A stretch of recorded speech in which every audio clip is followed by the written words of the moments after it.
You want to find, okay, in the last 5 or 6 minutes, what's happened? And it's down to 2. It's down to Tin Hat and Sanctimonious. So, as I said, 6 or 7 runners at some stage have had some support, but it's got down to 6 and 2 at the moment, and they're $4.80 and $5. Naseem's gone a bit cold outrageous. Ready.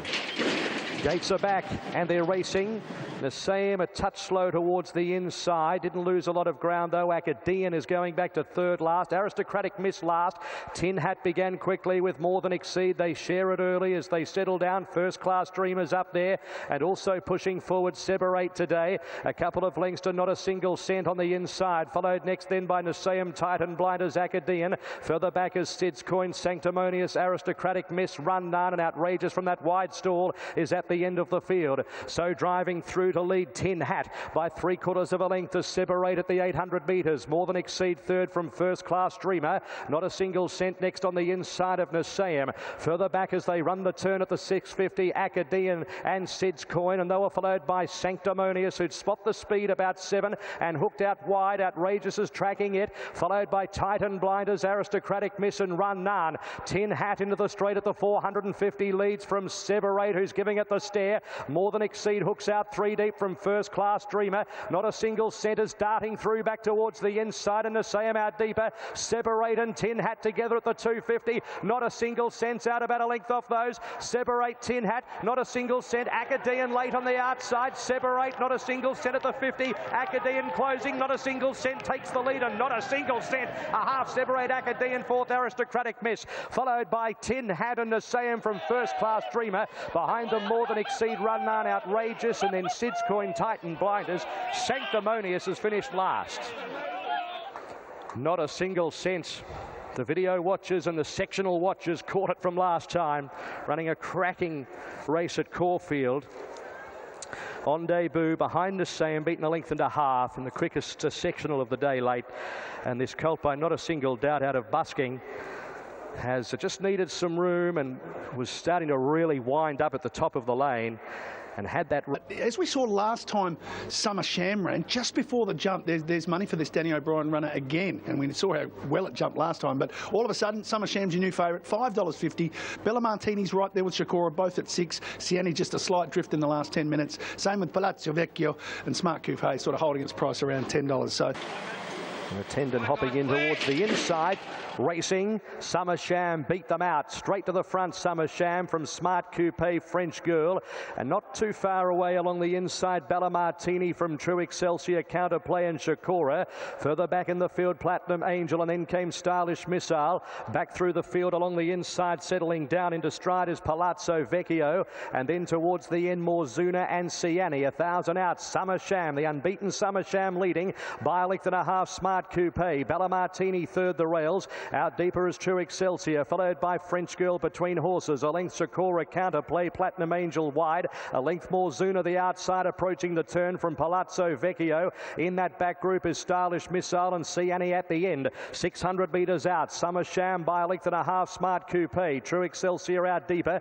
Bella Martini behind them from French Girl. Then Platinum Angel, who tracks up 3 deep and now peels out 4 deep. Shakora rides the rails from Counterplay, and then Morzuna and Siani is the widest. Summer Sham, as they reach the 350, leads by a length to Smart Coupe. Bella Martini sticks to the inside and is driving through. Bella Martini at the clock tower takes Summer Sham, Smart Coupe. Palazzo Vecchio's trying to get through. Shakora the outside. Bella Martini at the 100. Shakora wearing her down from Palazzo Vecchio. Bella Martini is strong, and Bella Martini won 3/4. Shakora, Palazzo Vecchio, a gap. Smart Coupe, Siani and Platinum Angel. Behind them, Morzuna, Counterplay, French Girl, True Excelsior. Summer Sham got the stitch, and Stylish Missile amongst the tail enders.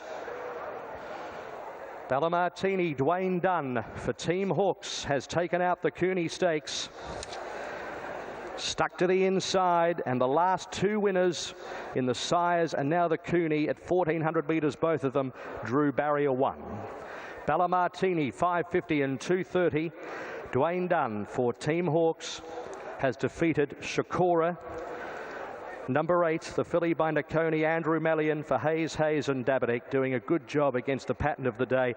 And G. Palazzo Vecchio was hovering at past that rock. He goes by the name of Merchant Navy. He was the Coolmore Stud Stakes winner here against the 3-year-olds on Derby Day, and I'd imagine his whole preparation has just been geared for this run. 1-5 of 7, very talented. I thought his first up running. Well, that money that we talked about for Rich Charm, it's still there, but we're $6 the field now, so we've got a little bit more money back for Merchant Navy. So $6 Merchant Navy. Redkirk's held at $7.50. Brave Smash still there at 8, and Rich Charm got in as low as 7, but just back out to 8. And the little move here for Booker that Hutch just talked about, maybe where it goes from barrier 3, but all of a sudden it's into $8 as well. But as you can see, the top 5 just $2 between them. Thronum still holding okay. Same with Rock Magic. Fantastic betting race. Best result for punters will still be Rich Charm, but those that back Merchant Navy will be happy as well. This is the 145th running of the Lexus Newmarket Handicap. Let's get the pick of the yard from Jane Ivory. Incredibly difficult race to sort out, to be honest. I could probably have 5 or 6 on top. I've settled with the 14 in Booker. She just continues to improve physically every candidate. She keeps such a lovely cool head on race day, so she's on top for me, ahead of Merchant Navy. Again, another horse that never lets the occasion get to him. He's really strengthened, grown into his frame. He looks fantastic. And Brave Smash. This horse was spot on at Caulfield, and I think the team of Redkirk Warrior is in, and they're set to run. Set. Stalls back, racing. Rich Charm away cleanly. Catchy and Ken's Dream have a little bit of a brush shortly after the start, and a few of these are coming towards the outside. Redkirk Warrior is going to lead the brigade over, with also Thronum heading towards the grandstand side. Also coming over is Sapido and Sosi Bonds in that group with Lucky Liberty.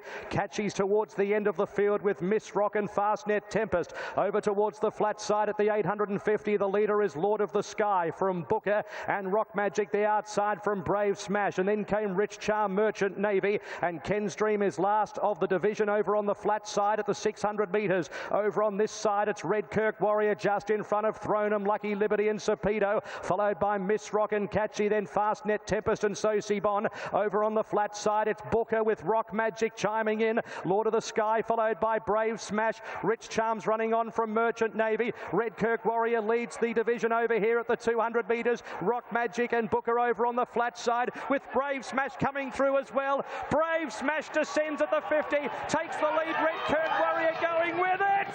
Photo finish, they're wide apart. Brave Smash, Redkirk Warrior, followed by Merchant Navy, followed next in the field by Rock Magic on the flat side. Sapido over this side with Catchy Miss Rock, and they were followed by Booker, Lord of the Sky on the flat from Ken's Dream and Rich Charm, who pulls up quickly. Followed by Thronum, Lucky Liberty, Sapido, Sosi Bon and Fastnet Tempest. Photo finish. Redkirk's going to get up. Redkirk Warrior is going to get up over on the grandstand side. Has done it back to back. What a horse he is. Regan Bayliss, who celebrates a 21st birthday tonight, is going to nail Brave Smash. And Merchant Navy not beaten that far either in third, and then a further photo for fourth.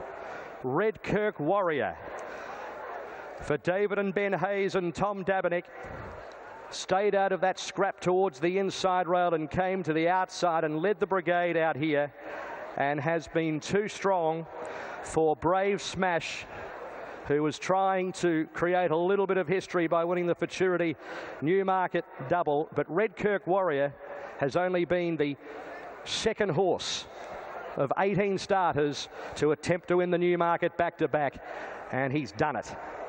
What a horse he is. Redkirk Warrior has beaten Brave Smash. No, it's not only a Group 1 win, but your birthday coming up. It's going to be a massive weekend, but he's just a warrior. He is, and you know, I'm just so blessed. I'm 20 years of age, and I found a horse like this so early on in my career, and you know, this is my third Group 1 today, and he keeps defying history, this horse. He was the first horse to win a Newmarket, first up in 100 years, and you know, now he's won consecutive Newmarkets. It's not easy to do. It just shows you the scope of this animal. And he was there to be beaten because he was perfect. Went to the outside fence. We couldn't win coming from the middle. You know, the inside was the place to be. So we rolled the dice. We went to the outside, and he just travelled beautifully in the run. And as you said, he was there to be beaten. But you know, good horses don't give in, and he's one of them. For you, just turning 21 very soon, the faith that the stable has shown in you to produce on the big days, it must mean something special to you. Just fantastic. I was a bit nervous for the photo finish because they're so far apart, but fantastic. We got the result, and Regi's 21st birthday tonight, so he's got to have a good night. He certainly will. The pace that he showed out of the barriers today, a lot different to what we saw in the Black Caviar Lightning. Yeah, first time jumping with the blinkers in the Lightning, he missed the start, and they can do that when they have their blinkers on. Today jumped a lot better. He led like he did last year, and it was just strong late, and he wouldn't have seen Brave Smash out there, so if they were together, he might have won easier.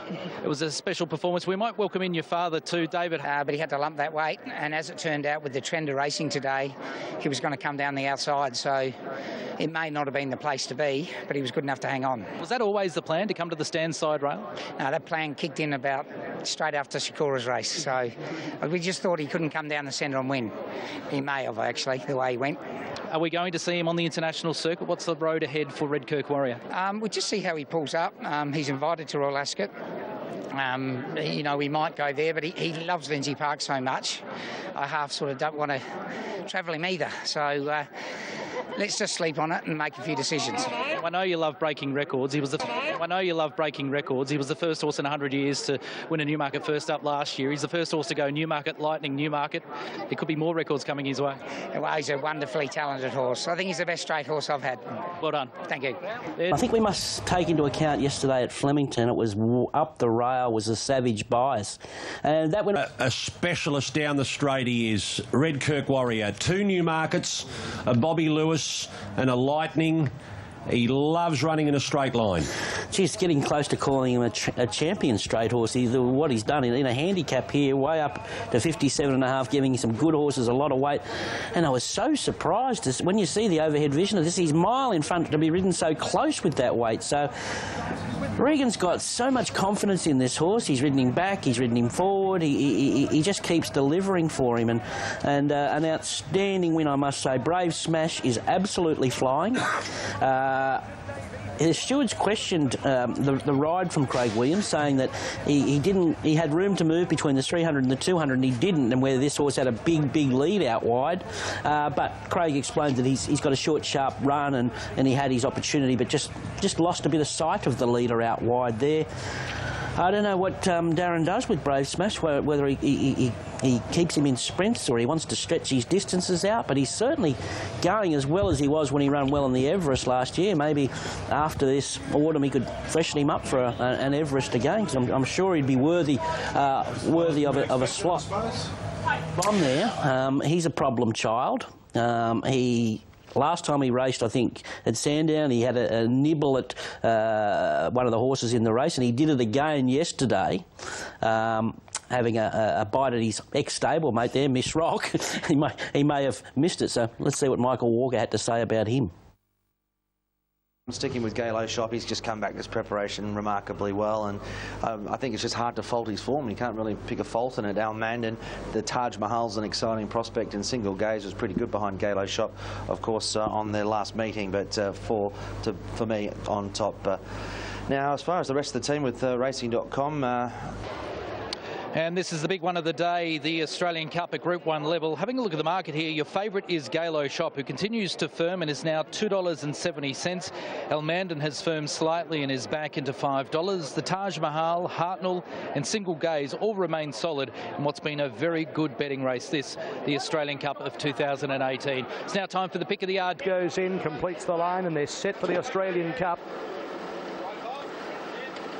Ready to run, set, and they're racing. Lord Fandango flopped out. Hartnell began well with Harlem, and Galo Shop searching forward out deep, and also the Taj Mahal. So it's Galo Shop after a couple of 100 metres. The Taj Mahal's kicking up underneath of him early. 2 further back is Devise and Hartnell, and Harlem the inside. Further back is Supply and Demand, and they were followed by Homesman the outside from Ventura Storm. A couple of lengths, Single Gaze, Lord Fandango. Towards the end is Ambitious, and at the end of the field, Al Mandan. They search their way to the 1500 900 metres, and it's the Taj Mahal, the leader, from Galo Chop, who's one off the fence, and Supply and Demand up around the outside, looks to improve and does. A couple of lengths devise the outside of Harlem. Two further back is Hartnell, the outside of Ventura Storm. Further back is Homesman, Lord Fandango from Single Gaze, El Mandan, and Ambitious is last in the Australian Cup. So the leader, the Taj Mahal, but Supply and Demand is forcing the pace and leads by a length and a half to Galo Chop in third. Harlem fourth on the inside as they reach the 900 metres. Further back is Devise, then Ventura Storm and Hartnell. Next in the field is Lord Fandango, who sits underneath Homesman from Single Gaze and El Mandan, and Ambitious is last. So they reach the 700 metres. The Taj Mahal and Supply and Demand together, followed by Galo Chop third, the outside of Harlem. Two further back, Devise and Hartnell from Ventura Storm on the rails as they run the corner at the 550. Hooking out deep is Homesman with Single Gaze. Lord Fandango well back. El Mandan's going to stick on the inside, and they were followed by Ambitious. The Taj Mahal just in front of Supply and Demand. Galo Chop on the outside is hanging tough. Harlem's trying to bullock into the clear, and then came Homesman down the outside from Lord Fandango. Galo Chop strikes the front at the 200 from Harlem. Ventura Storm into the clear. Galo Chop joined by Harlem. Ventura Storm, El Mandan runs up behind them at the 50. Harlem takes Galo Chop. Harlem just in front. Harlem's won it by a neck, Galo Chop. Third on the outside, Ventura Storm from El Mandan. Followed next by Homesman, Single Gaze, Lord Fandango, the Taj Mahal, and then Ambitious and Hartnell. Well back, Supply and Demand, and Devise has finished last of all. Michael Walker, David and Ben Hayes and Tom Dabinick. What a day they've had, with Redkirk in the Newmarket handicap, and the same colours have saluted to win the Australian Cup. Harlem, Michael Walker at $50.40 and $8.20 in a blowout result. Michael won this race on Spillway back in 2015, his second Cup, and David and Ben Hayes and Tom Dabinick, in particular David, wins the race for the fourth time. Galo Taj Mahal over the line. 2 minutes, 0.46, a half length by 3/4, 7, 4, 5, 2. 7, 4, 5 and 2 are the placings. Fifth, number 11, Single Gaze, and sixth, number 10, Homesman. Win for... Yeah, most definitely. It was different that day. I was back in the field and come down the middle of the track, but the way the races are playing today, closer to the fence is like lightning. So, mate, I had a beautiful run the whole way. I was inside the favourite, and when he took off, my horse actually tried to go with him, and I had nowhere to go, so I had to slow him down. I was always confident during the race, mate. I had a lap full of horses. It was just a matter of getting a gap, and when I got it, he just put them away. It was an impressive win, an extraordinary effort here, and an upset result with Harlem. It was a bit. His first up run was comparable to Galo Chop's, but he got a little bit of a cold between runs, and we were able to get him up on the farm, get his head down, treat him, and he got over it, and he was back to his brilliant best. And M. Walker was just outstanding. He found the fast track, and he got the money, which was great. He won on Spillway for you a couple of years ago, so great association there. What have you done to turn this horse's form around? Did you try anything new with him? Look, we basically backed right off his training because he was a bit unwell, and did a lot of time in the paddock, in the irrigated day paddocks at home, and it really turned it around. What's the future hold for Harlem? He's off to Sydney. We bought him as a stayer, but when he was a colt, when it got a bit tough, he wouldn't really let go at the finish. But gee, let go today. He ran past an informed Galo Chop, and I was absolutely thrilled with my other horse to run third as well, Ventura Storm. He's really heading in the right direction. So they're both going in the direction of... Have a look at Harlem now, the Australian Cup, and David Hayes, Ben Hayes and Tom Dabinick have produced a big win here with Harlem in the Australian Cup. Yeah, well, I don't think we saw this coming. He did absolutely zero at his previous start. I think he was only beaten 15 lengths there last time. Is that all? Just up the rail here, he was ridden beautifully by Walker, just patient, knew the place to come.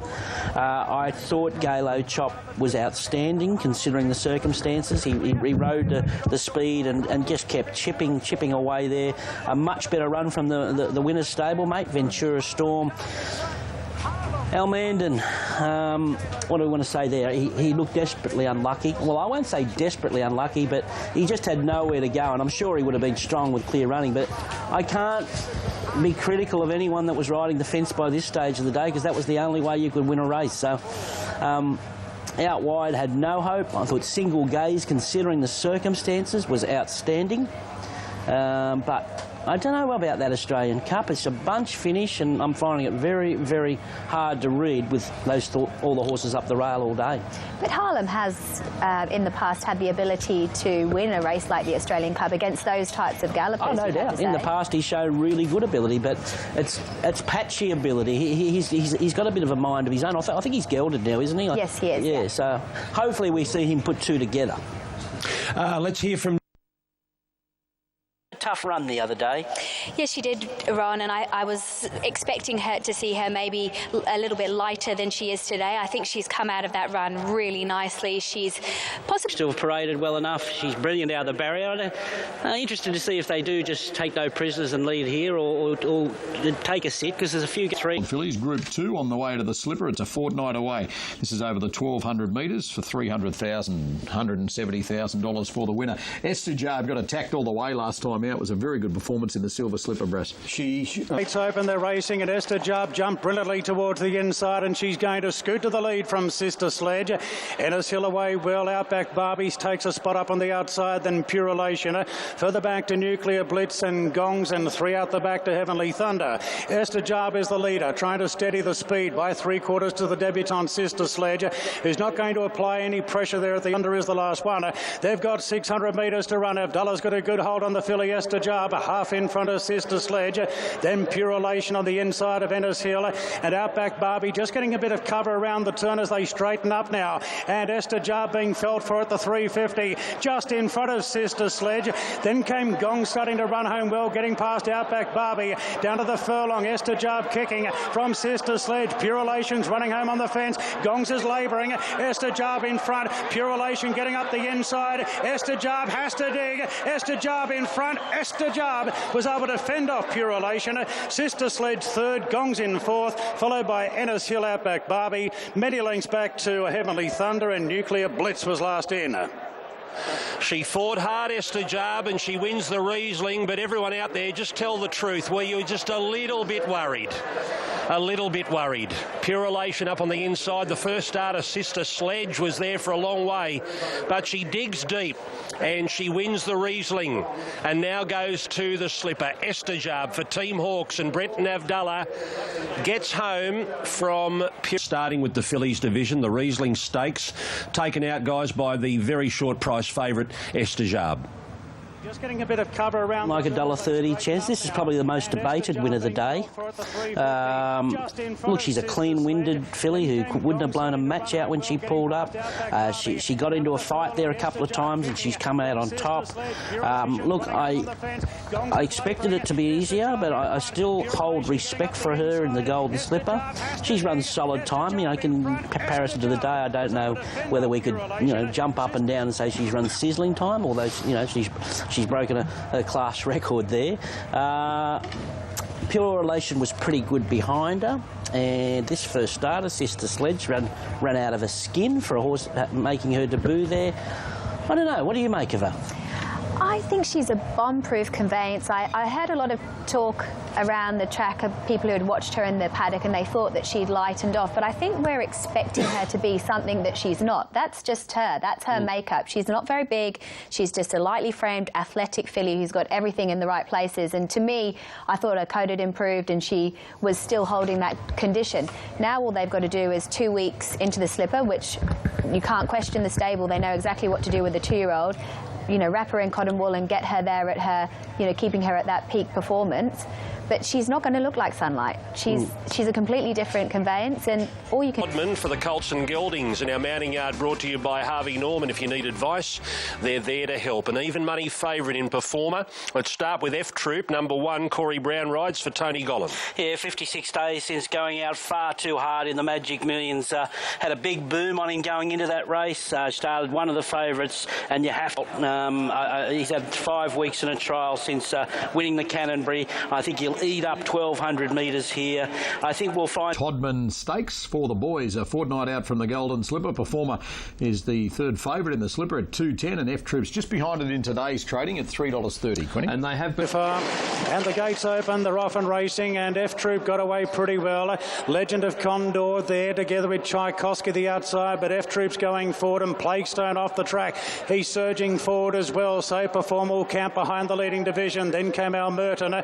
Further back to Ragged Rascal on the inside of Pecuri is pretty keen. And Exceltic had dropped back to last. The Legend of Condor takes the lead with Plaguestone moving up on the outside, and F Troop is just poking through on the inside, going to join the leader now. Tchaikovsky fourth in front of Al Merton, 2 off 2 Performer, who's 4 or 5 lengths off the lead. Pecuri the outside, then Exceltic and Ragged Rascal is the last one. F Troop sliding through, gradually joining and heading Legend of Condor around the turn.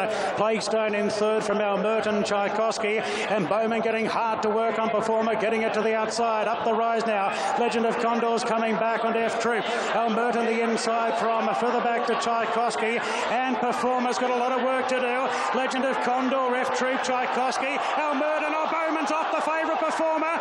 F Troop's kicking back from Al Merton. Al Merton and F Troop, Al Merton. Al Merton for Andrew Atkins got up to cause a boil over in the topman, beating F Troop and Tchaikovsky, and Bowman's come off and is motionless on the track, coming off the favourite Performer. Behind them, Legend of Condor, Plaguestone, then Ragged Rascal from Exceltic, Pecuri, and a lot of concern here at the moment with Hugh Bowman. He's starting to move.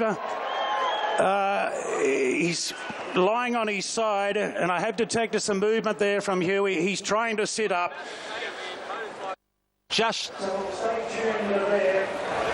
Okay, yeah, Hugh Bowman was laying motionless there for quite some time, but he's just starting to move now. Certainly. Hey, Duff, I didn't even watch the finish of this race. I don't know whether you saw Al Merton win live. I was looking up the track to see how Huey was. It just took a little bit of the gloss off the win of Al Merton with the concern for Huey. Yeah, look, where do we start here? We need a few looks at this race, that's for sure. But firstly, this situation with Performer here, Huey's just getting to work on him here, and I don't know what. There's a few theories when a few of the boys in the steward's room that saw some, better vision than this, that maybe he got his leg caught up in the saddle cloth or something like that, and then got off balance, and then the horse sort of took offence to where Huey's leg was, or whatever. But geez, it was a nasty fall. That could have been a lot worse than what it eventually was. It was bad enough as it was, but thankfully Huey's been cleared. The horse, now, he wasn't going to win that race. I'm convinced of that. He was going to run home hard. He was going to rush home. So he's got to go back to the trials now. Chris he's thinking of, I would say, putting a set of blinkers on him. He's always been a bit of a candidate for blinkers, that horse. And let's just see what happens in the trial, Izzy. Yeah, I think the blinkers are obviously going to make a big difference. Very uncharacteristic. I know they're 2-year-olds and they can do anything, but I would never have expected him to shy like he did, like that. He was working into the race. It wasn't like he was going at half speed. He was really at his getting to his peak, and I just thought that it was very odd for him to behave in that manner. So obviously something. He was amazing. Yeah. He's a good horse. Yeah, I know he was a long shot there, but he's done it on a wet and a dry track now. He's a lovely, well-balanced horse with a great attitude. He's an interesting bred horse. There's something about him that is special. Whether he's a Golden Slipper winner, I don't know, but there's every chance he could be. He's run time there. He's run faster than the filly.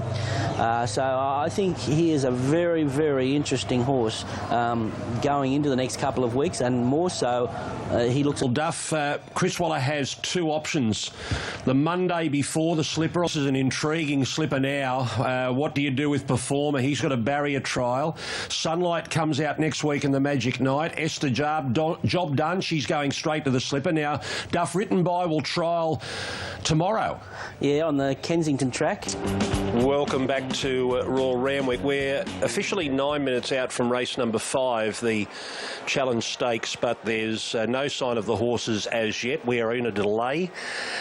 The second ambulance is due to arrive shortly. Even though he was better second up, round a bend, gets a bunny to chase here, hard to beat. Yeah, it looks fantastic, as he always does. He always parades really nicely. He should be certainly running up to what I'm seeing of him in a yard. Open, they're off and racing, and Redzell got out okay, but Super 2 showing lots of natural speed to lead from Jungle Edge, and Redzell will get cover behind them in third. Takedown out deep. The Mission's going forward on the fence inside English Viridina. Takedown drifting back through the field, and Terra Vista the last one as Super 2 makes it a cracking speed as she loves to do. And at the 600 metres she is low flying, 4 in front of Jungle Edge, 2 after Redzell as they're well strung out. Further back to the Mission, then came English from Viridina. Takedown and Terra Vista is the last one, well into the straight now. Blake Shin right over the neck of Super 2, 5 lengths clear, but Redzell is starting to cut into the margin quickly. It's Super 2, 3 in front. Redzell goes to second, nothing making much ground out of the pack. Super 2 still in front, but Redzell's got her in his sights now, and Redzell powers away the last little bit. Redzell goes on to win the challenge from Jungle Edge second. I think Super 2 scrambled into third in front of the 3-year-old Viridina. Then came English from Terra Vista, further back to the Mission and Takedown.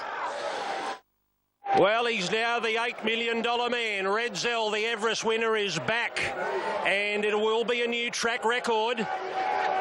A new track record at 55.73.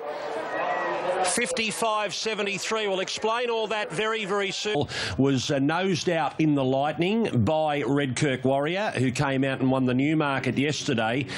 Track record speed set up by Super 2, and Redzell right over the top, guys.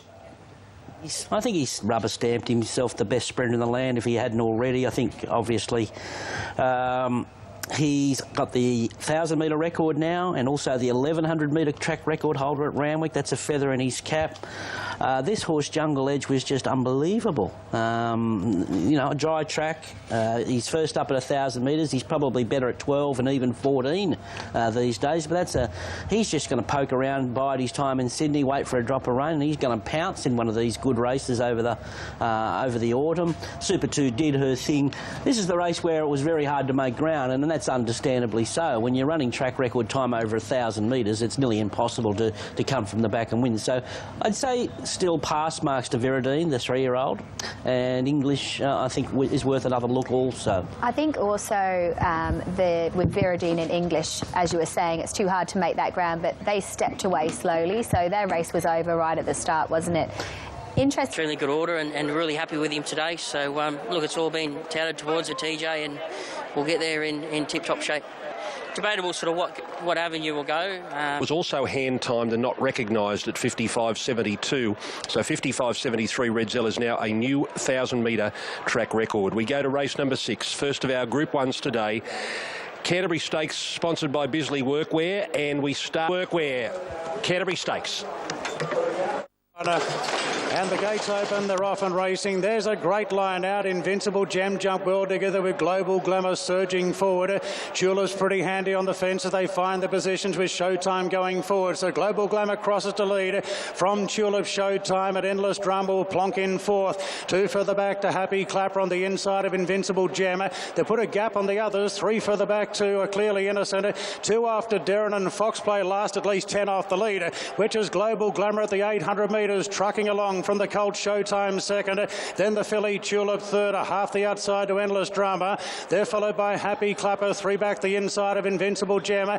Now Clearly Innocent, just being nudged a bit coming to the bend. Fox Plays improving on the brows, and Darren sees them all. Coming up to the home turn now, Global Glamour with the uncontested lead. In front from the 3-year-old Showtime, then Tulip, Endless Drama. Invincible Gem gets to the outside, then Happy Clapper. Boy, Clearly Innocent gives away a big start. Global Glamour giving them something to catch. 200 out. Global Glamour 2 lengths clear. Happy Clapper's getting the gap from Endless Drama. Then came Invincible Gem. Global Glamour still in front, but here comes the Clapper. Happy Clapper moves up, takes the lead, and Happy Clapper wins the Canterbury Stakes. Run down Global Glamour. Invincible Gem third, then Endless Drama from Tulip. Clearly Innocent, never really comfortable today. Then Showtime from Fox Play, and Durham was last in. What a beauty. What a beauty. Happy Clapper wins another Group 1 to add to his Epsom. He won first up last preparation in the Tramway. He loved the fast pace set by Global Glamour, and the big boy over the top of them, Blake Shin and Pat Webster, combine with Happy Clapper in the Group 1 Canterbury Stakes. Global Glamour second, Invincible Gem third. Yeah, he may well get the last laugh in the Doncaster Mile this year. He deserves a really big Group 1, and that's not all class. Not surprisingly, Happy Clapper has broken the track record. 1:14.25, 1:14.25, the previous track record at 1:14.59 held by Super X, and it smashed the race record held by Cosmic Endeavour. Around the top at 1 point, but he had plenty of clear running halfway down the straight. Inside the 200, sets out after Global Glamour. Invincible Gem trying to go with Clapper but can't. And Happy Clapper beats Global Glamour. Invincible. Trying to get out of a situation here on the point of the turn, and Blake just comes out and gives Invincible Gem a little bit of a nudge there, and it didn't work, and he had to wait until that run probably emerged there, and then he just did his thing, didn't he? It's an outstanding return. Look, he'll be given every opportunity to win the Doncaster Mile this year, and he has to be obviously a live chance there. Global Glamour, she had a chance up front there. I thought it was a terrific return from Invincible Gem, who pulled up a little lame there, and Endless Drama. Loom didn't finish off. I thought Tulip was okay, and I want to be forgiving for Clearly Innocent. I still think he'll improve when he gets a little more jar out of the track, and he's still more upside with him, I would have thought. Both Fox Play and Darren have the connections reported that they need more give in the track for them to be at their best performance. And Invincible Gem's brilliant winning in his 2 runs back. He's up to a mile now, and hopefully he's very versatile, and just that acceleration factor that he's got. If he can bring that acceleration to a mile here, he's the horse to beat. Absolute beauty. He has not put a foot wrong this campaign, progressing beautifully through this campaign. Whether he's going to be against him with his pattern, as Ronnie was saying, but I'm with Kementari, Greg. I just cannot get past him. He hasn't taken a step backwards this preparation. He's been perfect in the yard in all 2 runs that we've seen. Pirata just sits off them here on the rail and minds his own business. This is his grand final. I'm not disrespecting Ace High either, even though we're all waiting him to get... Some of these might actually be a little bit better than some of the general type of horse that we get in the Randwick Guineas. It's sort of like a pyramid, isn't it? You sort of have the cream rising to the top, and last week we had the Back last year, the gates open and they're off. Immediately, Age of Fire, the New Zealanders, taken back to the rear of the field, and there's plenty having a crack for the lead. Condor and Siege of Quebec primarily, and Trapeze Artist is rolling forward on the outside. Peaceful State goes to 4th, followed by Ace High on the outside of Pirata. They're followed further back by Kementari, so the favourites about midfield. A length clear from Chaotic, then came Sully. Further back to Capital Gain on the outside of Age of Fire has gone down to the rails. Then the grey Dargetto from Tangled, and Tangmere last, about a dozen off the lead. It's the 100-to-1 pop in front. Condor at the 1,000 by a length on Trapeze Artist. Peaceful State well positioned third on the inside of Siege of Quebec. Then came Pirata on the inside of Ace High. Further back to Kementari on the running line on the outside of Chaotic at the 750. Further back to Sully. Dargetto starting to creep a bit closer on the outside of Capital Gain. Then Age of Fire from Tangmere, and Tangled the last one. They've got 600 metres to run, and Condor a narrow leader from Trapeze Artist. Then Siege of Quebec. Anglin gets going early on Ace High, sailing it up 4 deep around the turn. Then Peaceful State from Pirata. Further back to Chaotic, and Kementari gets to the outside. Coming up the rise now. Siege of Quebec sustains the run, going to join Trapeze Artist. Ace High's battling now. Kementari to the outside, and further back to Pirata. Kementari gets going now at the 150. Kementari dashes away in the Randwick Guineas from Trapeze Artist. Pirata fighting out second and third, but it's a favourites victory. Kementari beats Pirata. Trapeze Artist third, and I think Ace High may have grabbed 4th, just in front of Siege of Quebec. Followed in by Chaotic, then Condor from Dargetto. Further back to Age of Fire, Capital Gain, Sully, Tangmere, Peaceful State, and Tangled was last, but not that far from the winner. He's the real deal. He can run a mile. He wins a Group 1. Kementari in the blue Godolphin colours. Glyn Schofield and James Cummings. Look at that acceleration. When he decided to press the button, there was just so much there. And he races away. Doncaster next. 240, 140. Kementari beats Parada the same way they finished in the Hobartville. And Trapeze Artist is third in front of Ace High, who just kept whacking away, who's under the bat before the turn. 3. Brilliant colt. A 10 there halfway down the straight, and then he let him rip, and let rip he did. There's your new Doncaster. Well, he'll hold Doncaster mile favouritism after that. There's no doubt about it. The 3-year-old loaded with talent there. Parada was great. Ace High is just going beautifully for the Rosehill Guineas. He was under pressure. He's run a mile. A length and a half a neck, just outside the track record. They've run 133.72. 133.72. A brilliant... Look, he's a serious horse. We've had him tuned up to perfection today in a serious race. The class horses have just about finished the first 3, and I think the 2 picks of the yard fought it out there and won 2. You know, Kementari, he's a mouth-watering colt. He's silky smooth, and he's put them away in a Randwick Guineas in the style of a really high-class colt. And anyone doubting... Was a star born yesterday. We knew he was good. Is he now a bona fide star, Duff? Yes, he is. Yes, he is. These are all... This is a good field. This is a legitimate Group 1 race. He had to just tick off that mile box, which he did with style there yesterday. Lovely, patient ride by Schofield. I must say he's getting on beautifully with this horse at the moment. The confidence is oozing through with horse and rider. When he presses the button here at the 175, it's all over and away he goes. He's look, he's an outstanding prospect, isn't he? Well, whether he goes to a Doncaster mile, I'd suggest probably yes. If he does well, why not?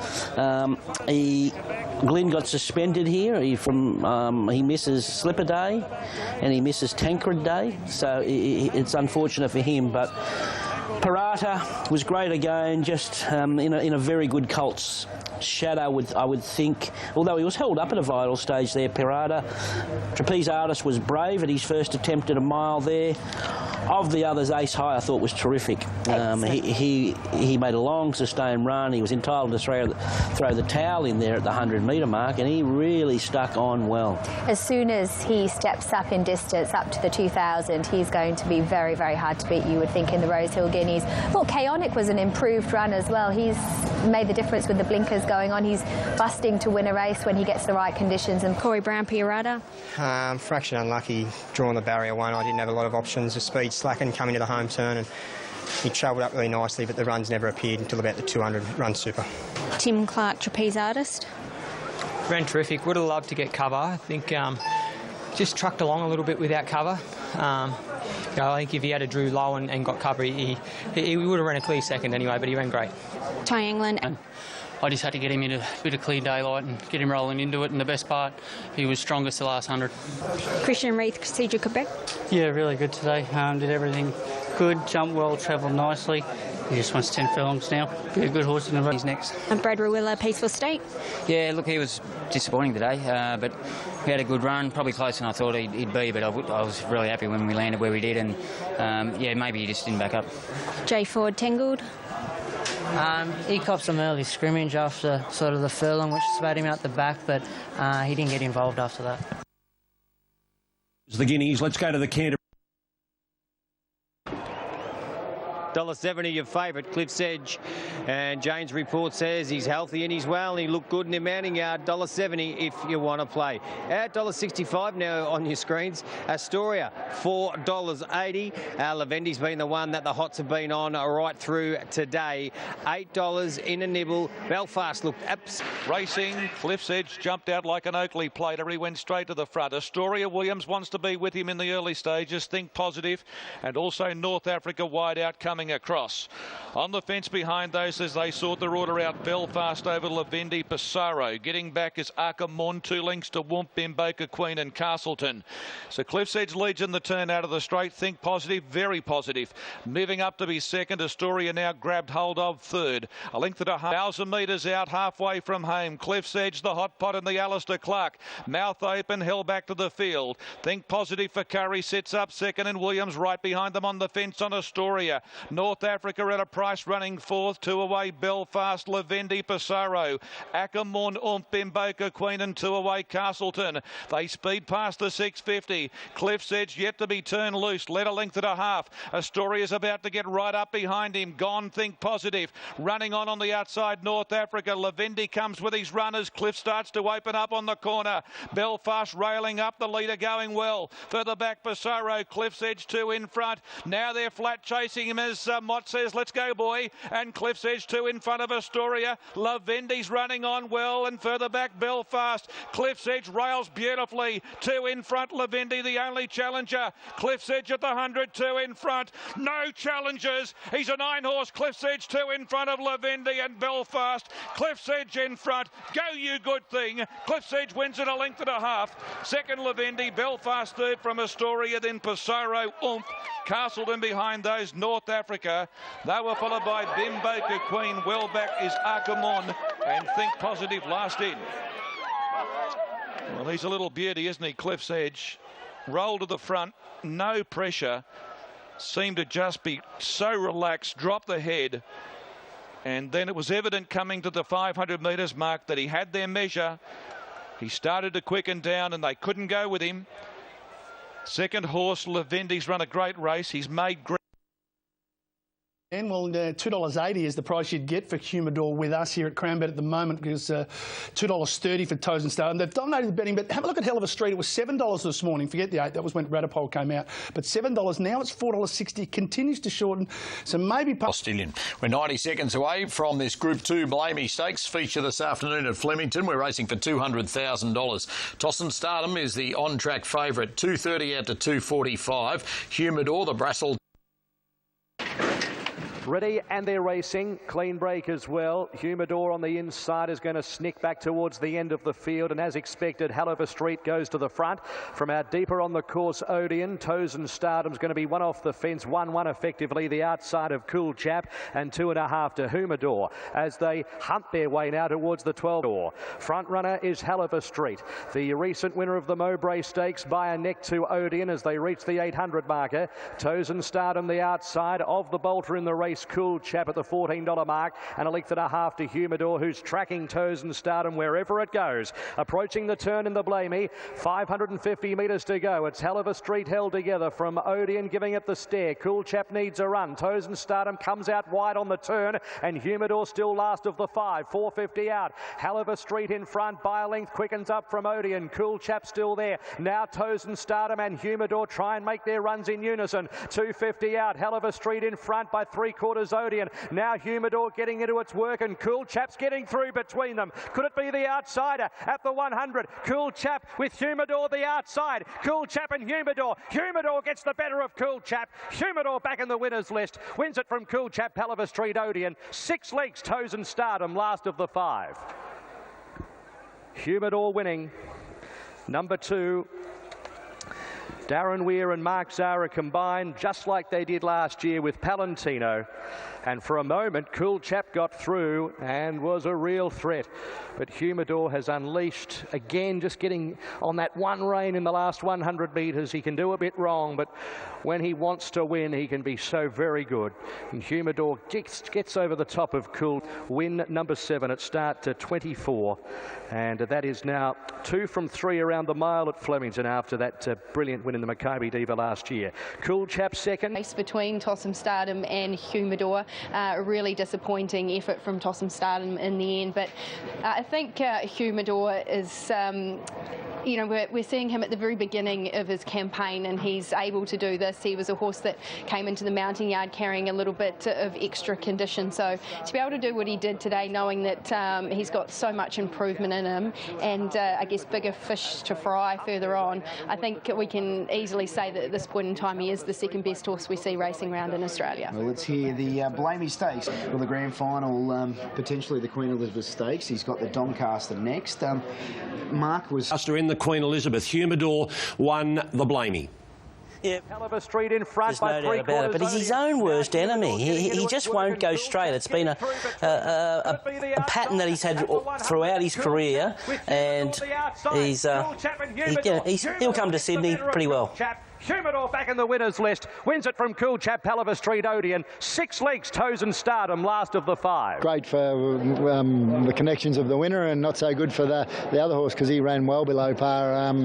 He didn't look he looked to travel sort of too fierce and not relaxed and mouth open and that, so I'm not sure what's going on there, but from the Humidor point of view, it was a terrific win, and he's in for a good campaign. Probably running the Doncaster and then back up in the Queen Elizabeth, so that's been the plan all along. So he looks like he's on track anyway. So, but I'm not sure about the other one now. I just don't know what to do there because he's First of our 2-year-old features. This is the Canadian Club Magic Night Stakes, 1,200 metres. We get to see the Golden Slipper favourite again, and she's about to enter the yard. There she is there, right in the middle of the yard, walking across to find. Obviously, she's the ruling Golden Slipper favourite. There's no real negatives with her, and she's, she's got gate speed. She's, she's now on Sky Racing 2 there as well. Third event at Rose Hill. Let's have another look at what's happening for you on track. Sunlight was 135 to 140 at last check, back to 135 on track. Sweet Ava and Christabel both nibbled still. This coin, 70,000. A great line out. Into the Abyss has jumped away well together with Sunlight, and the favourite's going to take the early lead. Sunlight set sooner and Into the Abyss deep out, and Terminology's right there. Sweet Ava's going to get a great run behind them. Then came Secret Lady from Lilith. Perfect pitch off the course. Further back to Christabel, Layla de Vega. Then came Futua, and Kara's Hope is the last one. Set sooner serving it up to the favourite Sunlight. Sunlight holds down the lead though as Buster takes hold on Set Sooner. Sweet Ava moves into third along the rails on the inside of Terminology, and Into the Abyss couldn't get a spot. Caught 3D. Perfect pitch behind it, followed by Secret Lady on the rails. Then came Lilith, Kara's Hope. Further back to Christabel, Layla de Vega, and Futu's the last one. Into the straight now, and Sunlight races to a clear lead by a length and a half on Sweet Ava giving chase. Secret Lady back to the fence from Into the Abyss, Kara's Hope, and Perfect pitch down the outside. Christabel's making ground at the furlong. It's Sunlight 2 lengths clear from Sweet Ava, Christabel, and then came Kara's Hope. Sunlight in front. Christabel's going to a clear second, but Sunlight's clear and cements her favouritism for the Golden Slipper. Sunlight too good for Christabel. Sweet Ava in third. Good gap back to the rest. Secret Lady and Futu closing off. Not sure about fourth. Then Kara's Hope from Lilith. Into the Abyss. Perfect pitch. Didn't close it off from Layla de Vega. Terminology dropped out, and Setsuna was last. A brilliant filly who did what everyone expected her to do. Sunlight, $1.30 and $1.04. Holds on to beat Christabel by over a length. Sweet Ava in third spot. There's the Golden Slipper favourite, and she'll remain that way until the race in 7 days' time. Yeah, I've got no doubts about that, unless something untoward happens with the weather or anything like that. But this is a very, very, very good 2-year-old. She just does it both ends. Sunlight out in front, Ben. We've seen a bit of her down here. She's been to the Gold Coast and won the Magic Moons, and here she's cantering away with the Magic Night Stakes. Yeah, she did it very easily, didn't she? It was slower time than written by, but I'm not too worried about that. This was a planned tick-over run. Tony McAvoy really wanted to just follow the same blueprint he did with the Magic Moons, give her a run a week before, as opposed to written by, who probably had a tougher test, and it was a bit of a plan B for him, just because he couldn't get that gallop with the weather up there in Sydney this week. So Christabel was good. She was, yep. The horses behind Sunlight, I don't think will be turning the tables on her in the Golden Slipper, and she She looks one of the obvious key chances, doesn't she, in the race? Yeah, I've been pretty keen on her for a while now. You're probably better placed. Formula, a week before the Magic Millions and now a week before the Slipper. She's just a natural 2-year-old, isn't she? Look, she didn't run the time, and it's significant as well because it's half a second between her and Written By, but she's just a natural. She does at both ends. In fact, she looked like she'd even put on weight to me from that first up run, so she obviously thrives in the box. Look, I'm finding it hard to go against her, although facts and figures will tell you, is she the right favourite now, considering the circumstances yesterday? But all in all, I thought a ripper performance. She has run time in the past, so we know she can run time. But yesterday, on the clock, the colt, I'd have to say, gets the nudge. From a facts and figures. Duff, we start with Written By Graham Begg and Jordan Childs. Yeah, well, it's 3 weeks since that dominant win in the Blue Diamonds. All his stats are strong. He's won at the distance. He likes it wet, dry, great racing style, well drawn. Look, we just can't wait to see what he can do on the track. Fortunately, to Sky Racing 2, Channel 527, to free up space for this race at Rosehill. Group 3, a week out from the Golden Slipper. Spin is on the second line at $6. Written By is the favourite. Goes the Sydney way for the first time on race day, at least. Ready for the Pago, and they're off and racing now. Legislation jumped only fairly off the inside, and Spin's going to settle out the back. Sharp Breed and Written By the first two into stride from Sandbar third. Zusain's caught deep on the outside of Toulouse. Legislation and Spin is starting to muster up to midfield. Then Virtual Insanity, Irricandry the outside, Ragged Rascal back on the rails. Two further back to the grey Mandalong Tappet from Vega 1, and Ring-a-Ding-Ding's dropped right back to the tail of the field. It's the favourite in front, Written By, steady by Jordan Childs, a bit keen in the lead. From Sharp Breed on the outside, Sandbar leaders back third. Then Zusain from Legislation, Spin, and deeper out is Toulouse. Further back to Irricandry, Ragged Rascal the fence, Virtual Insanity in a tricky spot, and Vega 1 heads the rest. Written By leads the fence, Sandbar 3/4 away on the rails. Then Shabreed the outside, Legislation into the clear, and further back to Spin, down to the 250 now. Written By really being pushed along. Sandbar's giving the favourite a bit of a scare. They're well clear of the rest. It's Written By, a neck in front to Sandbar. Written By keeps on kicking. Written By in front, 50 metres to go, and he remains unbeaten. Written By from a very brave Sandbar. Many lengths away to Spin third, then Sharp Breed, followed by Irricandry. Zusain, Ring-a-Ding-Ding found the line, then Ragged Rascal Vega 1, Toulouse, Mandalong Tappet, and a Legislation among the rear enders. What a race.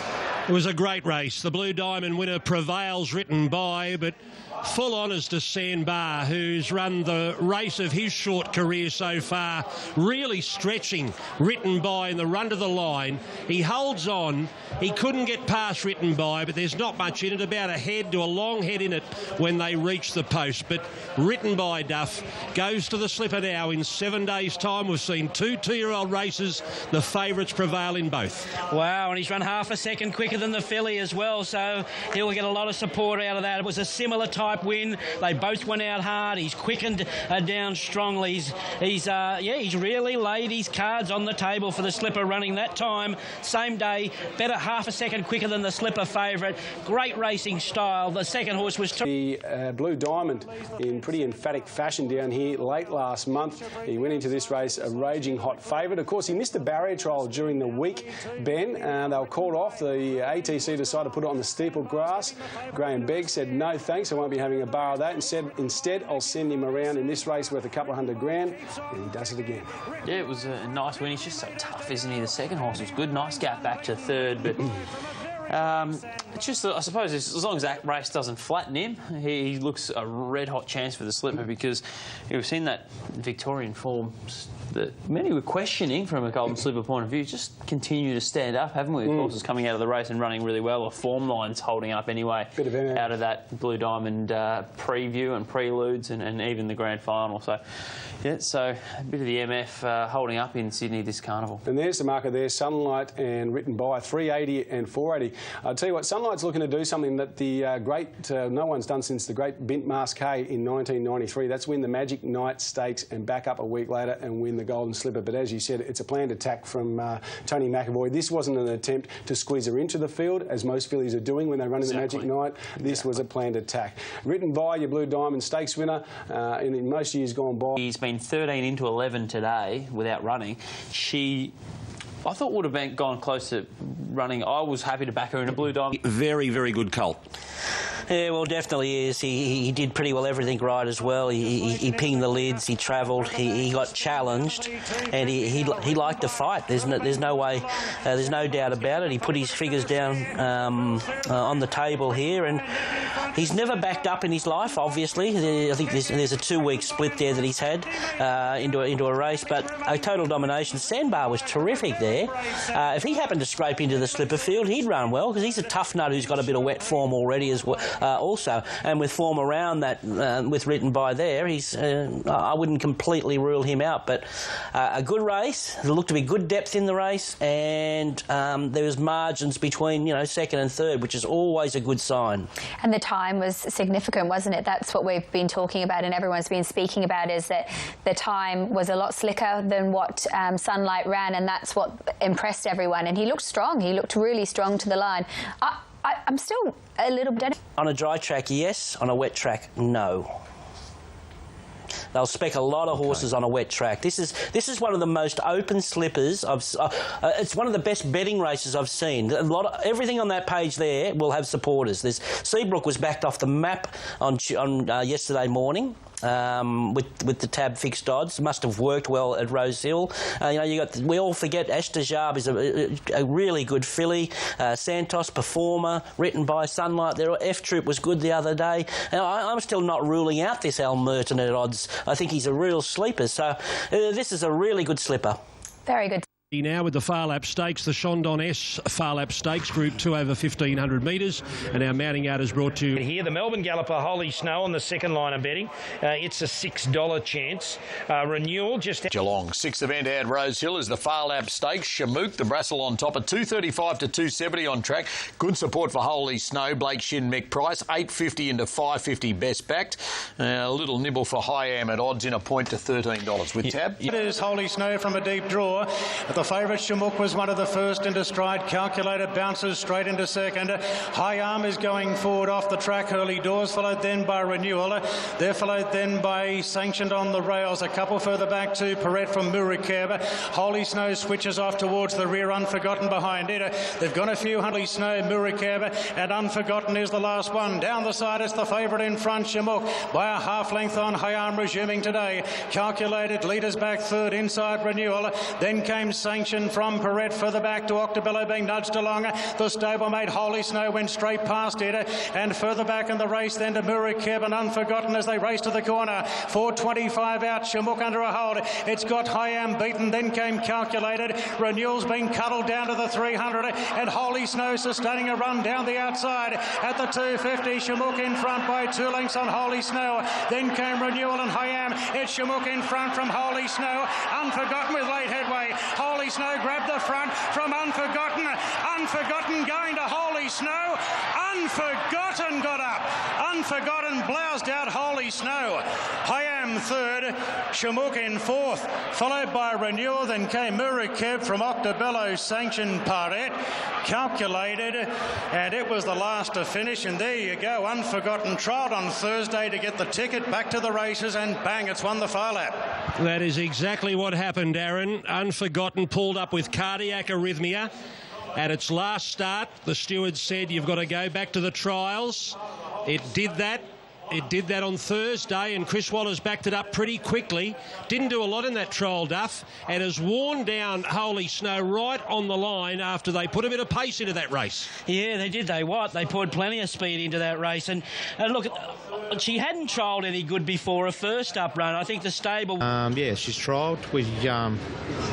It was only over a short distance, enough just to get her stimulated and make sure that she pulled up well, and said to the owners we won't make a decision until 7:30 this morning whether she's running. And this race, the Far Lap Stakes. Now, Unforgotten, cardiac arrhythmia last start, but as they can do, Duff, they bounced back, although you weren't raving about Unforgotten after a trial on Thursday. Well, no one's been raving about her the whole preparation. Her trials before she resumed were very common. I remember interviewing Chris before a first up run, and he said the whole stable were worried about how she was going. But she had showed so much promise last preparation. She looked like a real Oaks prospect, and she savaged the line late there, and she's back in business. I got no doubts about it. Holy Snow was great. The race was set up for it. Just was beaten by a better horse on the day, I'd suggest there.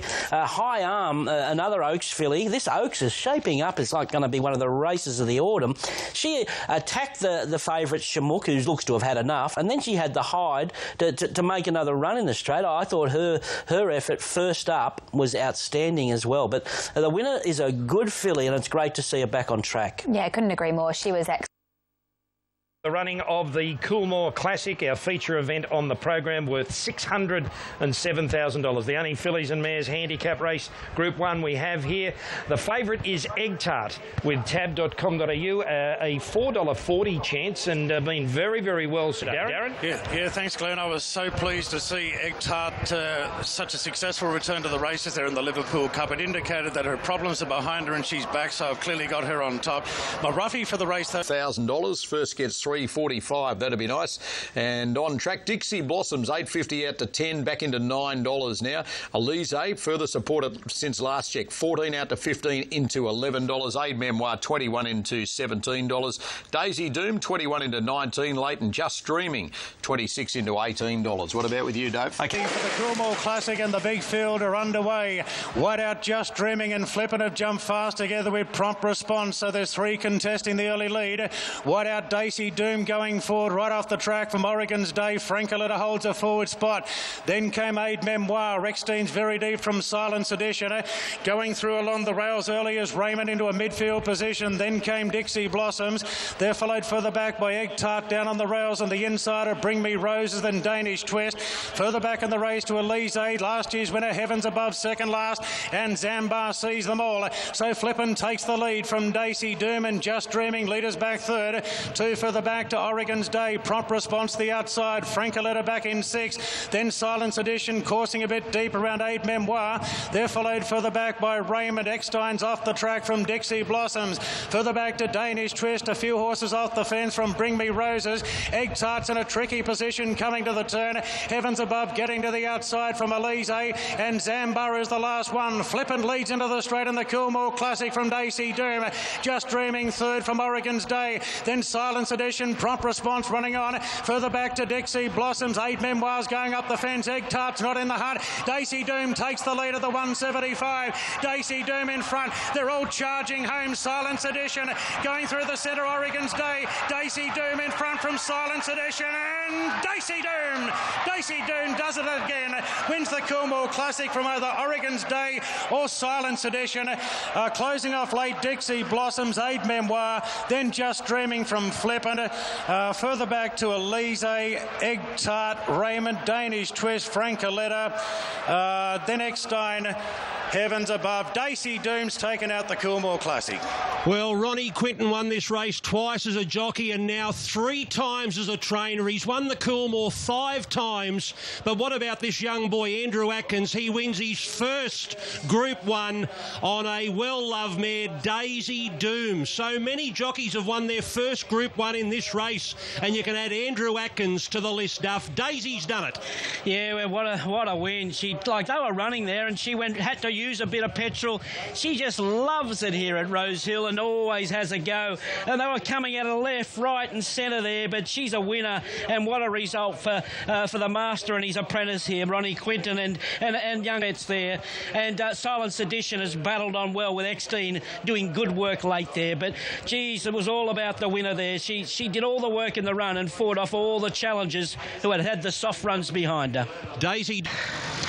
Things are going to get a bit awkward, but she's got that speed to burn early, so I wasn't that disappointed with the barrier, but we had a beautiful sit outside the leader before the first turn.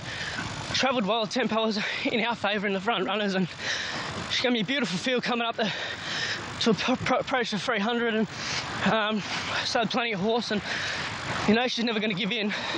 But there's a horse next door 10 metres behind her, you know, so she's a tough mare and incredible training performance by Rowan to bring her here first up. Indeed, and of course Ron and Quinton and all of his family, they've been like your family for the last few years, but how about your family? How proud would they be feeling now? I know Dad, my manager, he'd be tickle pink, I'd say. There'd be a few tears in his eyes, and my mum and my sister now, they helped me out great, and yeah, like you said, Ron, family to me, she's like my second dad, really. You've done. Congratulations. Thanks, Greg. Thank you very much. No, it's been a lucky race for me. Yeah. You know, I've always been a bit fortunate that I've always had a couple of good mares around the place. Thank God for them, you know, like they're carrying the rest of them. And you've always had some good kids in the stable too. You gave Sam his first Group 1 on Peeping and now young Andrew. Yeah, that's right. You know, I reckon there should be something come back. I think there will. What do you say about this mare? Well, she's just toughest teak. Never knows when she's beaten. There was no excuses for the ones behind her because they all had their opportunity to beat her and they couldn't. So simple as that, you know. She's toughest. And his bonny mare, Daisy Doom, she did it from the front, Ben. She went all the way. It gives Ronnie another Coolmore Classic. He's got a real knack with these fillies and mares. And Andrew Adkins, who's been apprenticed to him, and he's done his time with Ron Quinton, has produced another Group 1 winning ride. Great story to see Andrew get the result there. Where do you look here? Silence Edition, Oregon State, they're coming from everywhere. Eckstein down the outside. It was a $6 the field job, and the race went that way. You know, Daisy Doom was dominant on speed, or not dominant, or dominated the race from on speed to win narrowly. Oregon State, you know, coming out of that, being beaten in a Group 3 at Flemington, first up's improved. She's always around the mark here. I thought Silence Edition was terrific after being caught wide throughout. She's a really honest mare. It was run of the race type stuff, wasn't it? Horse with the best run, got the job done. Typical mare stuff. Daisy Doom up on the speed. She won the Millie Fox. A lot of people doubted her class at a Group 1, perhaps. Yeah, but I don't think anyone doubted her desire. She's just an amazing mare. As far as Andrew, you might be able to really comment on this. You can make a couple of runs on her. She can fire her out. You can come back underneath her. She can do work and then conserve some energy. Yeah, she can. She's a different type. I said to Ron, you know, I don't know what it is about her, whether she's got a big heart or whether she's just mad. Which she is. She's quite highly strung and she's not quiet at all. But look, she's got that beautiful gate speed, which is great. She can put herself in the first 4 with ease. And look, she travels well underneath and she takes you right up into the straight, which is another good thing. But yeah, as you said, you can make a couple of runs on her without a problem. And look, she's just tough as old boots, so she's just incredible. Just going back to more classic, wasn't it, Lizzie? Geez, I think there was only a length and a half across the first 10 or 12 runners. It just turned into one of those races where luck plays a big part. It does, and you wouldn't have expected the run that Daisy was getting. She was going to keep going. She just showed that amazing toughness. But in behind them was quite a few hard luck stories. I thought Elise was a good run in behind. She didn't get a great deal of room. A couple of other horses who noted down, there was certainly Dixie didn't get a great run through either. So it's always those types of races where you do have a little bit of hard luck in the run. But the run that you had, I mean, she wasn't entitled to keep going. Well, she was just so tough. That's right. She wasn't really. This promises to be quite a spectacle. The 4 I've tipped, I have to say, have been cruel horses to me over the last 12 months, but my order here is Life Less Ordinary, over Tom Melbourne, Coming Through, and Prized Icon. But they dead heat 3 and 5 and 3 winning 5 and number 8. This is the Highland Race Colours Ajax Stakes 1500 at Group 2, and our mounting yard is brought to you by $3.60, and he is best backed by far. Popular on track as well as Tom, 420 into 380 there. Coming Through gets out from 380 to 460. Prize Icon hasn't budged from $6. Beats him was 7 into 550 at one stage, back out to $6.50. And Ratapole, another that Dave mentioned there, also attracting interest. Up under pressure, but he's just struck a series of superior horses on the day. On home territory, you'd sort of give him a little bonus point, I suppose. And forward. They're all on Tom Melbourne here. Clear-cut favourite, good go. And the lights on for the Ajax. We're all set. Missed the start and beats him, springed out. It's going to lead with Kingsguard mustering on the outside of Prized Icon. Radipole there and coming through. Tom Melbourne let the leading division go and settle right behind them. Then came Sellerman from Lifeless Ordinary. And McCreary settles at the tail of the field to the 1200. And beats him, holds the front from King. Beats him in front, 1100 out by a half length on Kingsguard at the 800 metres, I should say. Radipole in third. Then Prized Icon, 2 for the back to coming through. Lifeless Ordinary's improving pretty quickly along the rails. He got a 3/4 in front of Tom Melbourne, who's back to third last now from Sellerman, and McCreary's last of all. Coming to the turn, beats him in front from Kingsguard, Radipole and Prized Icon to the outside. Further back to coming through, and Tom Melbourne hooking to the outside. There'll be no hard luck stories today. Down to the 300, beats him 2 lengths clear from Kingsguard. Then Radipole coming through, and Tom Melbourne beats him, giving a big sight. But here they come, coming through, and Tom Melbourne, it's coming through. Tom Melbourne coming through, Radipole through the middle, coming through just in front, coming through, beats Tom Melbourne and Radipole. Sellerman late, then came beats him, Prized Icon, further back to Kingsguard, Lifeless Ordinary and McCreary. Well, Tom Melbourne's run second. I'm not sure who's won. No, it's Coming Through. Coming Through has got the money for Michael Walker.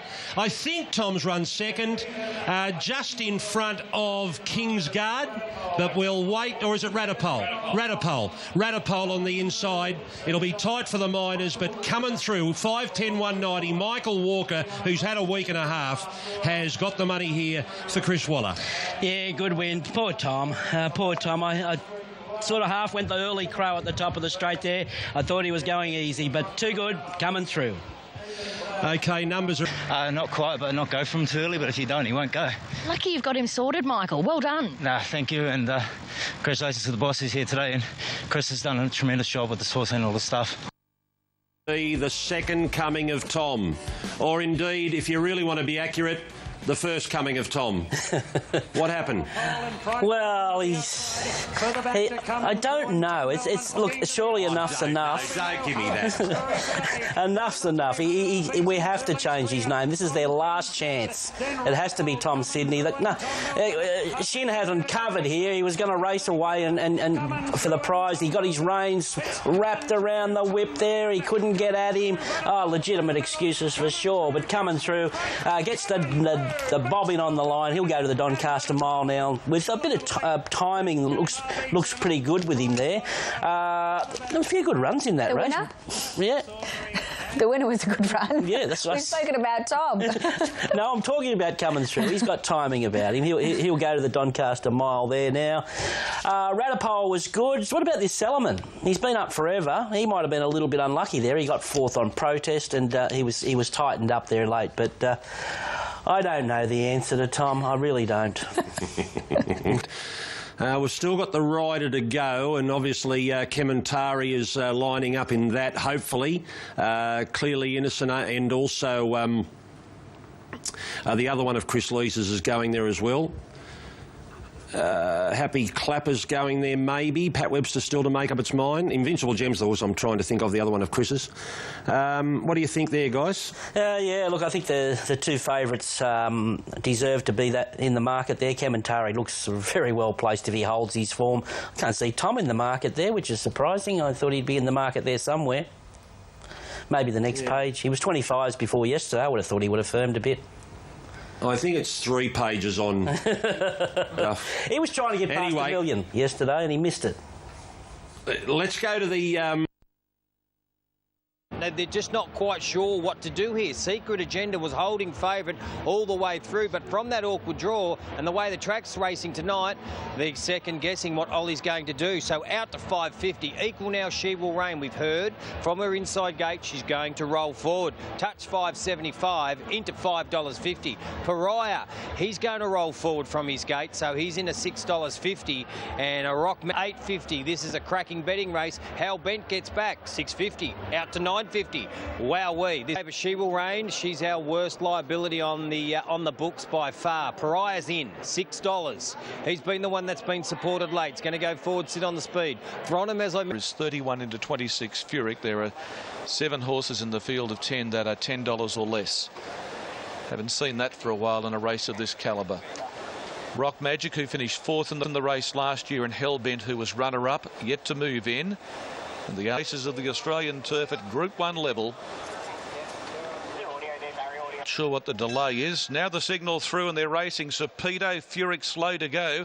Thronum flung out of the gate from Pariah, Rock Magic and Bonds away. 1 from the fence. Secret Agenda very wide out and She Will Reign on the rail. 2 lengths away. Catchy, 2.5 back in the field is Hellbent, Serpedo, and Furyk is the last one. Thronum with that flyer out of the gate leads Secret Agenda rushing up 3 wide. Rock Magic hard on the steel, a length away. She Will Reign. The Glamour filly gets up on the fence to be running 4th. Bonds away, parked behind those as the speed came out of the race. They're at the 600, 2 lengths away. Catchy, Pariah, Hellbent's a length away. Then came well out of it Serpedo, and last of all is Furyk. Thronum held together from Secret Agenda as they near the corner. Rock Magic about to be popped. The question 3 wide. Hellbent's blazing around the field from the back. He got Bonds away to get coming out early. She Will Reign came off the bed and then Catchy. Thronum in front on the final corner. He got away from Secret Agenda. He led the mare by a length. Hellbent wide out. Bonds away and Rock Magic and Serpedo running on. Hellbent's going after Thronum. Thronum the front runner. Hellbent is burning grass. Hellbent charged up on the outside and goes 1 better for Williams. Magnificent. Hellbent wins the William Reid from Thronum. Catchy 3rd, Serpedo 4th. Then Rock Magic, Bonds away, Pariah, She Will Reign, Secret Agenda, and Furyk with an issue last in. Well, he's just got that Group 1 turn of foot. He hasn't won a race for a fair period of time, but he hasn't had much racing. And his form coming into the race this year was every bit as good as it was last year when he ran 2nd. And that turn of acceleration, Thronum had the race on the corner. He was going better than anything. They were all flat, the boards chasing. And then Williams just gave him a dig in the ribs, and Darren Ware claims Group 1 glory, and Hellbent his greatest triumph to date in his career. Thronum's run 2nd. Where I didn't want to be, and he had to be there for about a furlong and a half. And he was good and he was decisive, and so credit to the owners and Darren and his team. And together this night, 12 months ago, it was frustration, a big win tonight. Yeah, it was a great win. A horse with a huge, enormous amount of ability and a great sort of horse too. So it's great to finally to get the result that the horse deserves. Yeah, that's right. You just needed speed on. So it's Hellbent now. Has he gone straight to stud, Duff? Box up at Yarramah Park there. Look, he's been so unlucky in a few Group 1s, Hellbent, and this was his moment. He come with that real big sprint that we know he's got, and he gets the job done. Darren Weir's done an amazing job, just setting him and getting the job done so close probably to the next breeding season. Not easy to do around Moonee Valley as it come from the clouds like he did, and run down a horse like Thronum, who's so dominant on pace type of galloper. He did a very, very good performance, but his turn of foot, Hellbent, is absolutely electric when he's right. No, there's no doubt about it. He can really rattle off a sectional, and like I say, he's had a few hard luck tales throughout his career, just through his own being such a colt and his racing style. But Darren's worked him out and got the desired result there. Okay, off to a break. Now, this is race 4, the Ranvet, and then She Will Be Here for race 5. Enjoy the gun run off the good draw. She'll handle the soft conditions. Run last time in the Australian Cup was outstanding. So I think she can roll. A Galo shot with the right run here today. Then Prized Icon and fighting the speed. Look, he hasn't got a lot of Australian wet track experience, but his wet track form in France was second to none. They say he's a real mudlark. Low chop, she came down the slow zone. And then we've got Harlem, the winner of the race, of course, had all favours. Venture Storm out of that race too. All right, at Rosehill. Racing with the Group 1s, and they're off in the first of them, the Ranvetter, and Galo Shop in classic uniform, the first two into stride. Prized Icon handy, Single Gaze, Hurrah giving it a rev up towards the inside. Single Gaze wants a very forward position, followed by Harlem Consensus taken hold of. Then came Saracen, and Oliver goes down to the fence on Ventura Storm. So it's classic uniform Storm and Gallo Shop cutting out the lead at the mile mark. Single Gaze, Storm and Saracen's back with it. Down the side section of the course now, 800 metres to run. Classic Uniform still under a good hold. Leads out from Gallo Shop. O'Hara pulls out on Single Gaze, just inching closer now in a three-wide position. This allows Harlem to go up the fence, improving on the inside of Prized Icon. Further back to Ventura Storm, Saracen, and Consensus is giving a bit of ground. The field bunches coming to the turn, and Gallo Shop moves up on the outside now to rest the lead. Single Gaze the outside giving chase. Gallo Shop a half in front to Single Gaze. Clear from Prized Icon running on. Gallo Shop at the 250. A length clear from Single Gaze. Then Prized Icon, Consensus making minor headway. But big Gallo Shop in charge with 100 metres to run. Prized Icon, Single Gaze fight out the second end of the prize, but Gallo Shop takes out the rampart. Single Gaze fought on for second in front of Prized Icon. Photo for fourth, Consensus and Saracen. Then came Harlem from Ventura Storm, and Classic Uniform was the last to finish. G's on a roll. Darren Weir, a Group 1 last night with Hellbent, and now Gallo Shop goes into the Group 1 winners list here at Rosehill Gardens today. Number 1, Gallo Shop, Mark Zara and Darren Weir combined for our first Group 1 of the day. Single Gaze. But he's been a great horse to me, and he thoroughly deserved that. And it really is his pet sort of distance too, isn't it?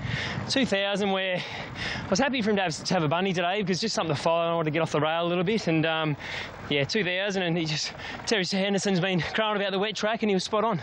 He was indeed. Single Gaze almost made a bit of a race of it, but in the end it was convincing. Yeah, she came to me early, but he can sustain a bit of a run, this bloke, and when I give him one around the tail, he really extended. I thought we were going to be hard to beat. Yeah, team's getting maybe built up from the 400 and sprinted home. But we've heard that he was a really good wet tracker in Europe, and he's shown that today, just streaked away from Single Gaze and also Prized Icon. I think it was a case of best horse, the one who had no luck at all and was taken on and ran enormous in the Australian Cup, probably unlucky not to win. Best horse beats second best horse, Single Gaze, third best horse, Prized Icon runs third, and Sydney victory for Darren Weir and his stable. He had a big 24 hours. We'll show you Hellbent and the William Reid a little bit later, but Gallo Shop defeats the gallant Single Gaze and Prized Icon. Yeah, well, isn't this horse in fantastic form? He's 3 from 4 this prep, and he ran into the bias there in the Australian Cup, running second with his only defeat this prep. It's his first go in Australia on a wet track. They were all spruiking how good a wet tracker he was, and he proved it yesterday by getting the job done again. He's got a lovely racing style where he can put himself on the speed and give a good kick as well. Single Gaze, she was gallant again yesterday. Look, Prized Icon went past her in the straight, and she just wanted to fight him, and she fought him off for second spot. Prized Icon's probably a little bit better on a drier track these days. Other than that, Consensus was okay. The Kiwi making up some ground into 4th spot, but quite a dominant performance. What a day for Darren Weir. 3 winners on Slipper Day. Yeah, fabulous day for Darren Weir. And then we get to Winks with Huey Bowman up. He's back on board today. Chris Waller, the trainer, going for their 3rd Group 1 George Rider. Yeah, we're running out of things to say. It just gives you goosebumps when you see everyone out with their phones out, taking videos of her and just capturing a special moment with a special horse. Yeah, as I have said in previous starts, it's just her attitude this campaign that has been absolutely perfect. She's a happy horse. She wants to race, and that's so dominant in his three runs back from the a spell as the champ gets a big cheer, just cantering past the winning post there, going to the barrier there, so she should. But Kementari, look, they're going to ride him a little bit quieter here today, if the circumstances.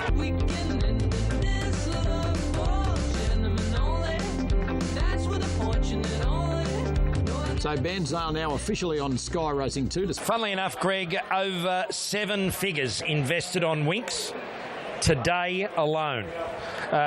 Sorry, not today. Overall, about 3/4 of that today. Such is the influence that Ron Duffy as well, on racing in Sydney. He said on Thursday night, $1.16. She's on the drift. $1.10 out to $1.16. The only other runner under $21 is Kementari. But sit back and try and earn yourself 16%. The attendant, and we're set to go. Here's the rider, Darren Flindell. Ready now for the George.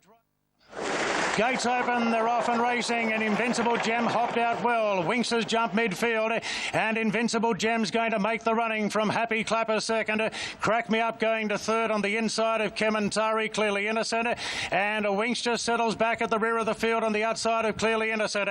So it's Invincible Gem, a clear-cut leader, and no early pressure with Happy Clapper a close second.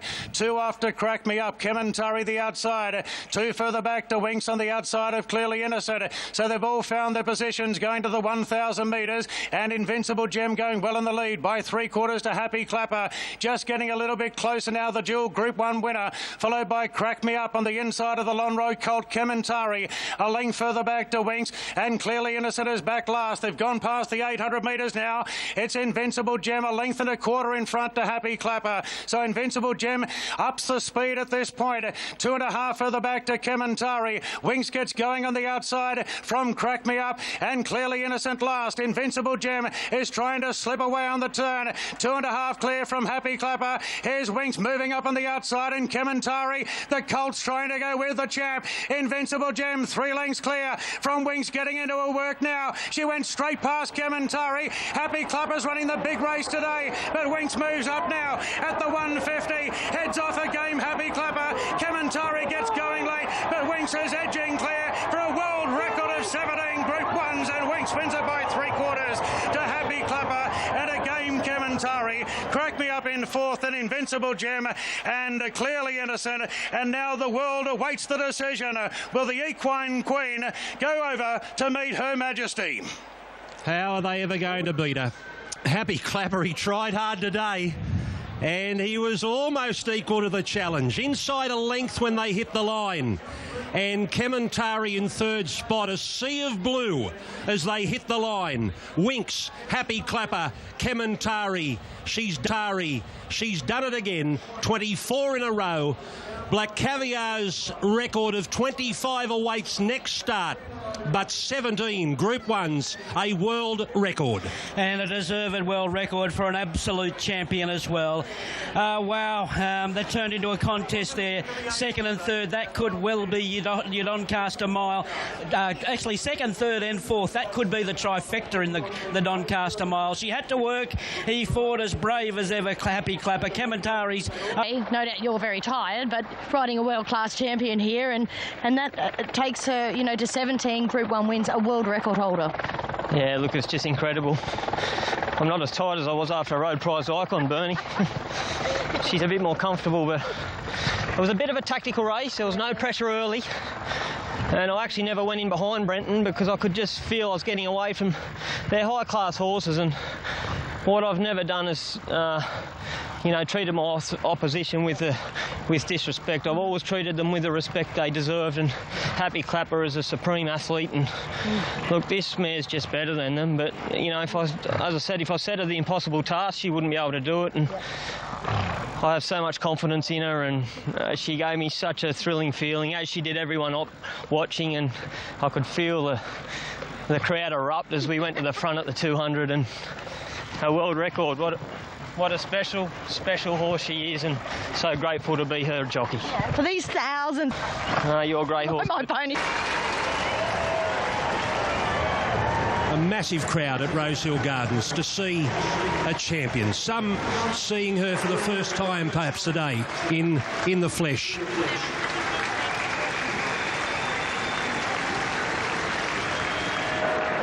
Sydney really appreciating a champion here. And Chris Waller is about to join us. Yeah, do. Obviously, 2 weeks ago I was a little bit concerned when I knew Happy Clapper won so well first up, and he's a horse we've got so much respect for. And Kementari not just winning the Lamborghinis but winning the 2 lead-ups as well. So they're quality horses, and it was good for her today. It did make her stretch, made her lift, and I think that's perfect for where we're heading, which is obviously Queen Elizabeth in 3 weeks' time. What about this? Pretty special. Try not to get too caught up in it because I, like everybody else, are a racing or a sporting tragic, and yeah, it's pretty proud. And when When are you going to make a decision about overseas? After the George Ryder. So we're there, Chris. We're there. Yeah. Look, we'll be fair to the owners. We haven't even discussed it. So obviously we know when it is, what other races are in Europe. Everybody that follows her hit. Our fourth race at Doomben, the Open handicap over 1630, and the class is Rudy, number one. 4 in a row when she took out the Group 1 George Ryder Stakes. It wasn't as easy as we expected it to be, though, Wenny. No, it wasn't. I think it was a race where there wasn't the pressure. This is clever riding by the opposition. The way to try and beat Winks, it doesn't work, but the way to try and do it is make it a low-pressure contest, and then she has to try and out-sprint you, because if it's a test of stamina, she's just going to flog you as she does every time. She did out-sprint them, though. From the 400 to the 200, she broke 11 seconds. That's phenomenal. How good of a horse is Happy Clapper? He's a star. Look at how good he is, holding off a good 3-year-old in Kementari, who put in the absolute perfect Doncaster trial there. He'll meet Happy Clapper significantly better in the weights. For only been beaten a length or so behind him. So that was the Doncaster trial from Kementari. Happy Clapper's a star, though. He'll give him a race in the Doncaster despite the big weight. And what more can we say about Winks? She's just the best, isn't I'll she? say this. We'll get to the Doncaster in a second. I've got a comment to make to you, or a question to ask as well. There's Winks. She's $1.15 for the Queen Elizabeth Stakes, $4 million race. Now, punters, obviously, we're going to hear from Chris Waller or the team in the next few days about whether or not she goes to Royal Ascot. I reckon she goes to the Queen Elizabeth. What do you think? Well, there was some talk. There was a hint not she goes to Royal Ascot. I reckon she goes to the Queen Elizabeth. What do you think? Well, there was some talk. There was a hint that maybe if she was going overseas, she would bypass this race. I don't reckon she'll go overseas. I don't think so either. I think she'll be going for that and coming back for a 4th Clocks Plate. That's my guess, but I'd love to see her do those two again. Here's the Doncaster. Now, Ben, what I wanted to mention was Kementari. He's already had a grand final. I reckon he's probably just that little half run ahead of Happy Clapper. So I know there's a weight turnaround in favour of Kementari. So let's go right the way forward. We spoke about the new Caulfield Cup favourite. Well, there she is, Winks. She's $2.30 for the Cox Plate a little later on this year. Humidor, who gave her a little bit of heat in last year's edition of the race on the second line there. And Kementari. Right now, though, we turn our attention to Winks and her 24th win in a row, her 17th Group 1, her 3rd George Ryder. She keeps creating history every time she steps on the track. She's gone past $16 million. No Australian galloper has earned more than Winks. And I'm pleased to say Peter Tyer's in the studio with Winks and being so dominant. Hugh Bowman and Chris Waller always say they respect the opposition, and the opposition earned respect yesterday by getting so close to her.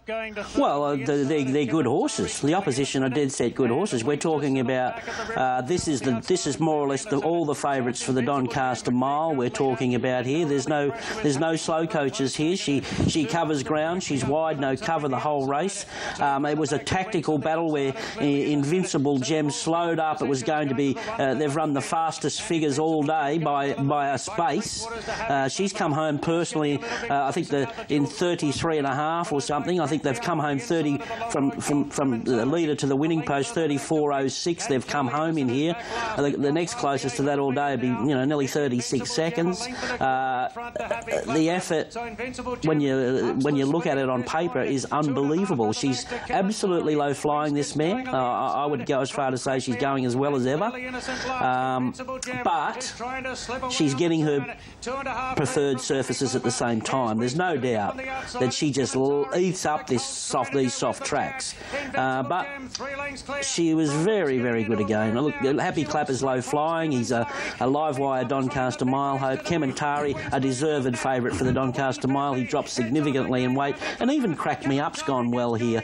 This is serious form for the Doncaster Mile.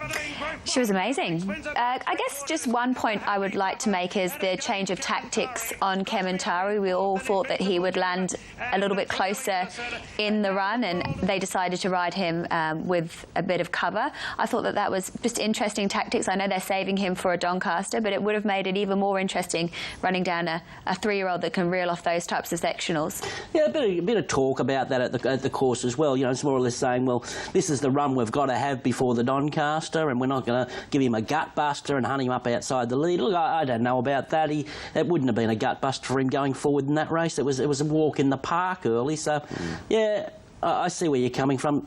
wouldn't have made any. Some people may say if you want to show her off to the world, the logical option would be the Arc de Triomphe.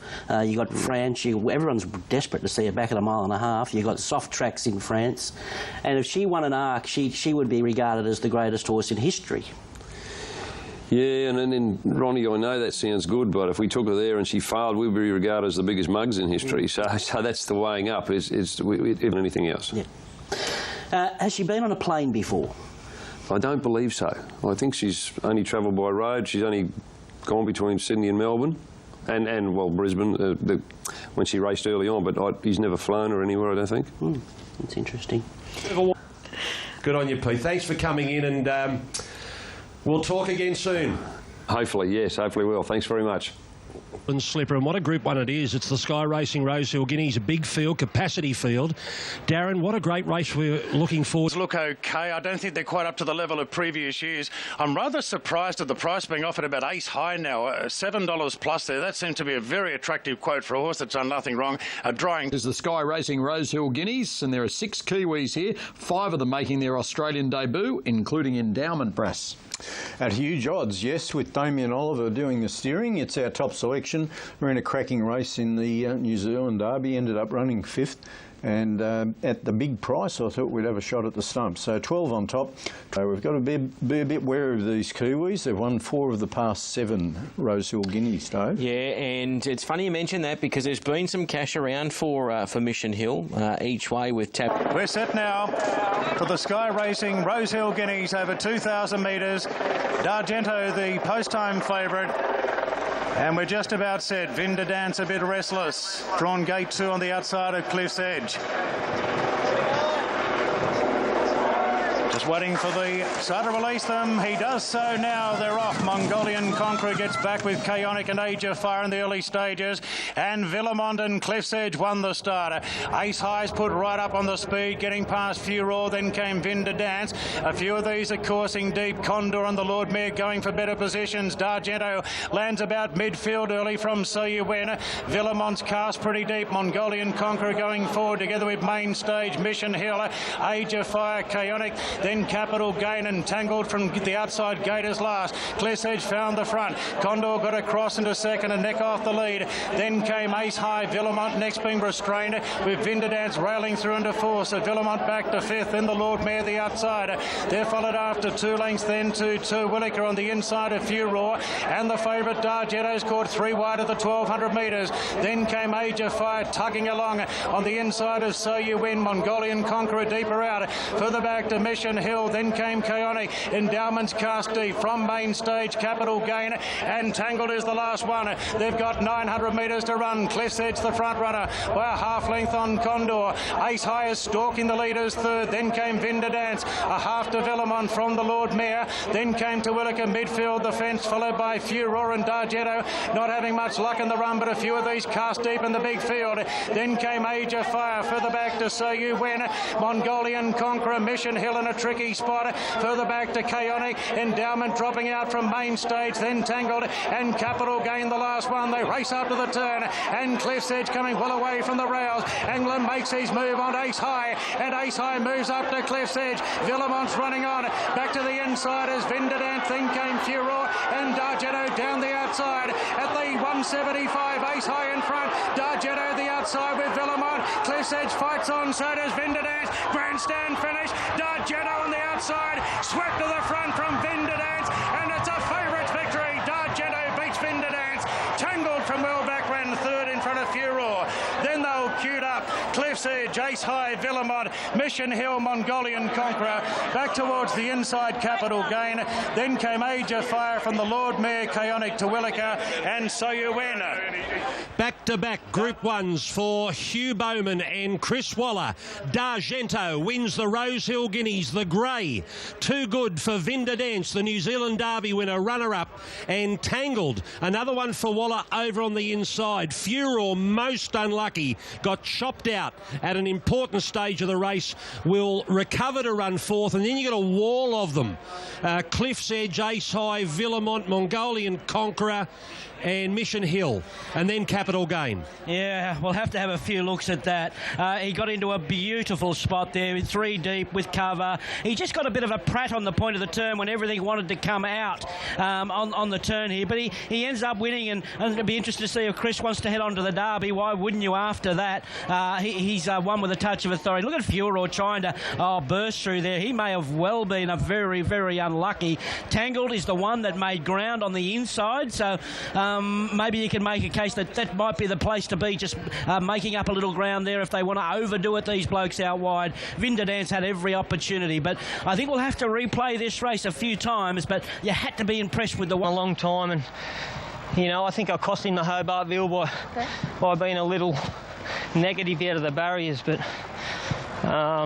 he had no luck in the Randwick Guineas. I always thought 10 furlongs might be his best trip, but I'd be inclined to push Chris to take him to the Derby after today's performance. He really relaxed in the run and he was strong late, but whatever he does this time in, he'll be a better horse in the spring. He's still immature. I love your first comments when you marvelled. Bruce Hill Guineas, what an exciting finish. The grey out wide. And then you had the New Zealand Derby winner, Vinderdance.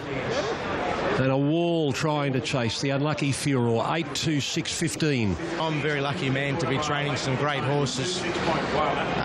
And obviously a horse like Winks, but Winks was just one of these as well, coming through the grades, and you just don't know where racing or where sports take you when you got young horses or young people around you. It's a pretty good feeling to be amongst. Huey said to Bernie on cantering back that he'd like to think you are thinking about the Derby.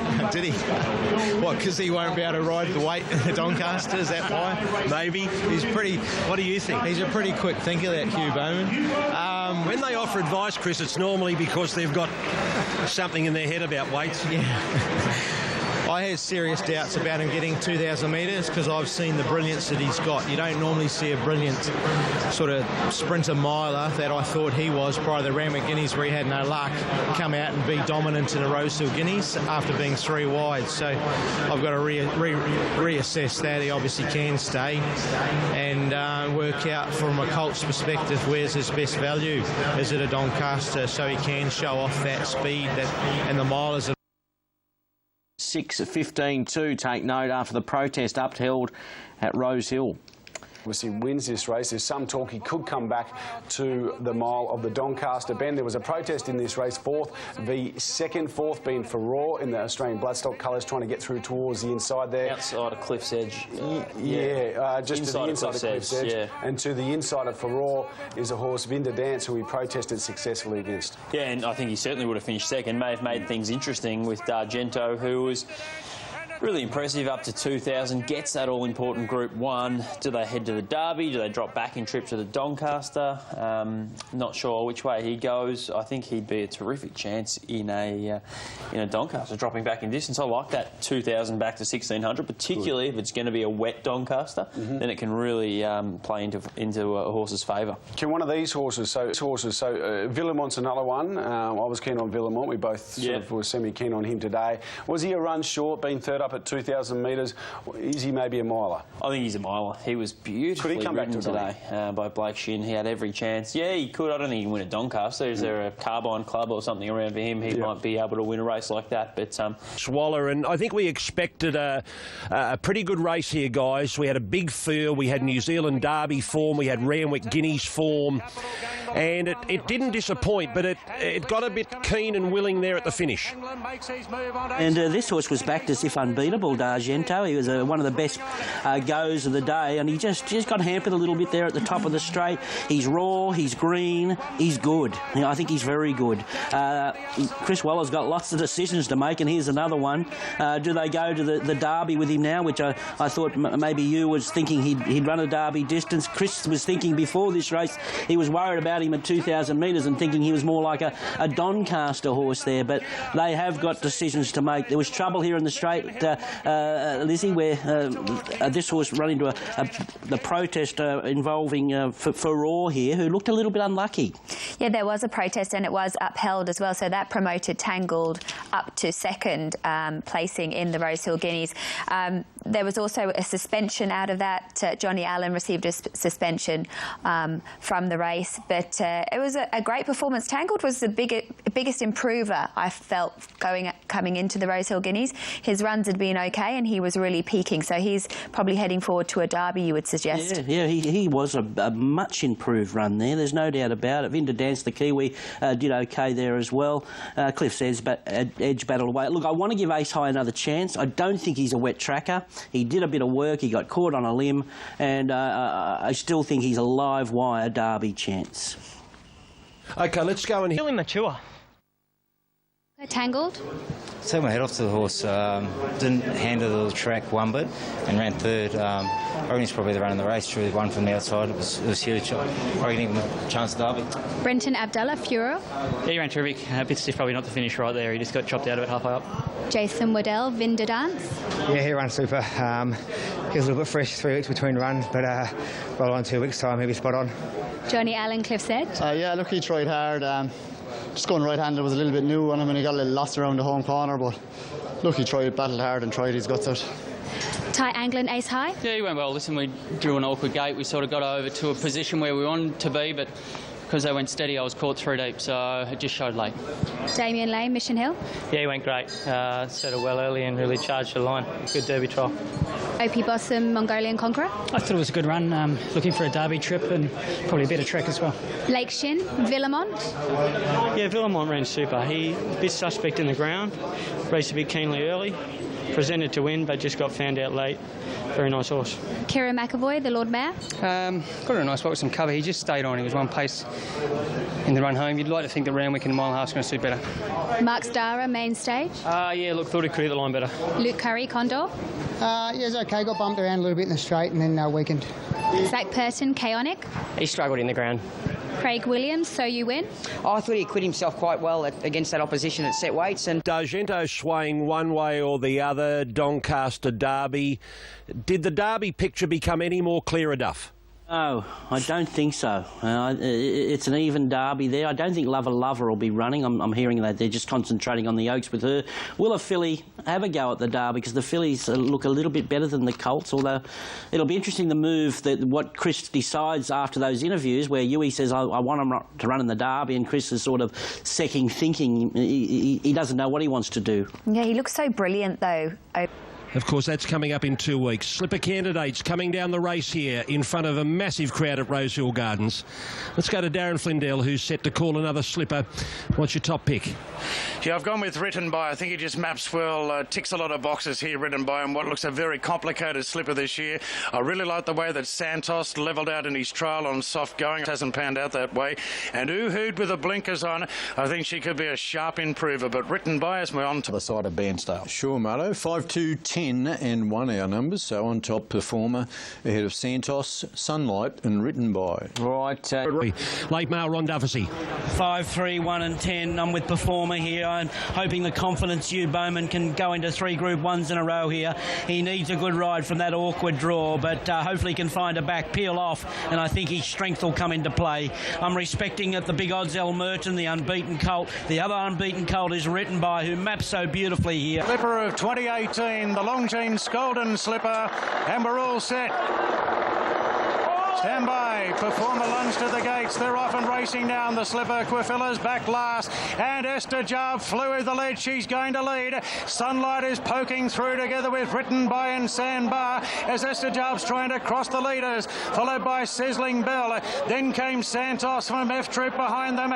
And further back to Prairie Fire. They're followed after 2 lengths back in the field. Then to a Hoot driving forward on the outside of El Merton. Then came Seabrook. Fiesta's out deep from Quifilla's Secret Lady. Performers back second last, and Longleaf's at the rear. Esther Jarb eventually found the front from Written By and Santos working on the outside. Then Sandbar on the inside of Sunlight, and further back then to Fiesta as they turn the corner. Esther Jarb in front from Written By and Santos. Sunlight, Fiesta and Seabrook to the outside. Sandbar back to the rails. Esther Jarb still the leader. from Ridden by Santos. Sandbar up the inside. Almerton's closing up. Hood's getting a gap. Esther Jarb with a good kick from Ridden by. Esther Jarb in front from Ridden by. Hood on the inside's closing up. Esther Jarb in front from Hood. Esther Jarb hanging on from Hood, and Esther Jarb. Esther Jarb led all the way in the slipper. Just beat Hood. Sunlight, I think, third in front of Ridden by. Followed then by Seabrook, Almerton, Sandbar on the fence. Further back to Sizzling Bell, Fiesta, F Troop, Secret Lady, Performer Not in the Hunt from Longleaf, Prairie Fire and Quafela. Tears of joy from the brothers Wayne and Michael Hawkes with their father John Hawkes. They've won another golden slipper in the same colours as the previous Moss Fun, and Brenton Avdulla, his crowning moment in the saddle. He wins his first slipper and holds on from a very game Hood in a thrilling finish to the Longines Golden Slipper.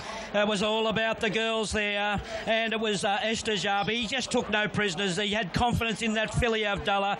He knows her greatest asset is her strength out of the barriers, and he used it, and he cuddled her up. She sprinted, she handled the going, and she held off the two Tony McAvoy fillies in Uhud and Sunlight, who have been very, very gallant in defeat. But she's been good all the way through, and she's a real athlete. The fillies have really dominated. All those years of hard slog do for you. You end up with a golden slipper, Brenton. Well done. Yeah, I don't know what to say, but honestly, it's very emotional. It's amazing how much hard work, you know, I've put in with the stable, and they're very loyal, John, Michael and Wayne, and ever since I've been on this girl from day dot, she's always given me a special feel. And look, you dream of riding golden slipper winners, and when I was 15 and started apprentice school, I was biggest in the class, and they said I had 12 months in the saddle, and I was going back to school. So look, I'm living away from home now. I've made Sydney home, and to win a golden slipper, it's something that I never thought I could do. Absolutely. Obviously now that I'm based here, and could back her to gate speed and ride her positive early, and she'd get across in control, and that's what she did. And one thing after the other day, everyone was sort of potting her because she didn't win by far, but one thing, I rang John last night and he said to me, "Don't worry, mate, she's 5 lengths better horse than you rode the other day." So full credit goes to them. They've prepped her really well. And Team Hawkes. Yeah, the same colours as Moss Fun. It's pretty special.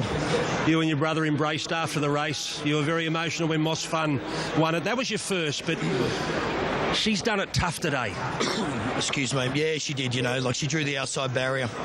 And for Brenton to do what he did, he summed it up. And the greatest shot, if you haven't seen it, watch the overhead shot. That was amazing. To see her, how she jumped. There she goes, going past us now, God love her. But to see how she jumped so clean and so easy, she just put two on him straight away. And he didn't roar across, he just took his time. It was a winning ride. How much did you... Written by in fourth. 1:12.01 officially the time, home in 34.48. More to come after the slipper. Year-old event. Here's the concluding stages. Yeah, nice win, wasn't it, from Esther Jarb? She crossed and showed her speed to be able to find the front. You've got some of the key chances right there, Written by Sunlight getting to the outside. Hood, who had the blinkers on, couldn't find a run through the middle of the field, could she? Had to go back across the heels of Esther Jarb, got pretty close near the line, really close, and probably got raced fairly tight over the concluding stages as well. A huge run from her. She's just can't crack that victory, can she? She's still a maiden, unbelievably.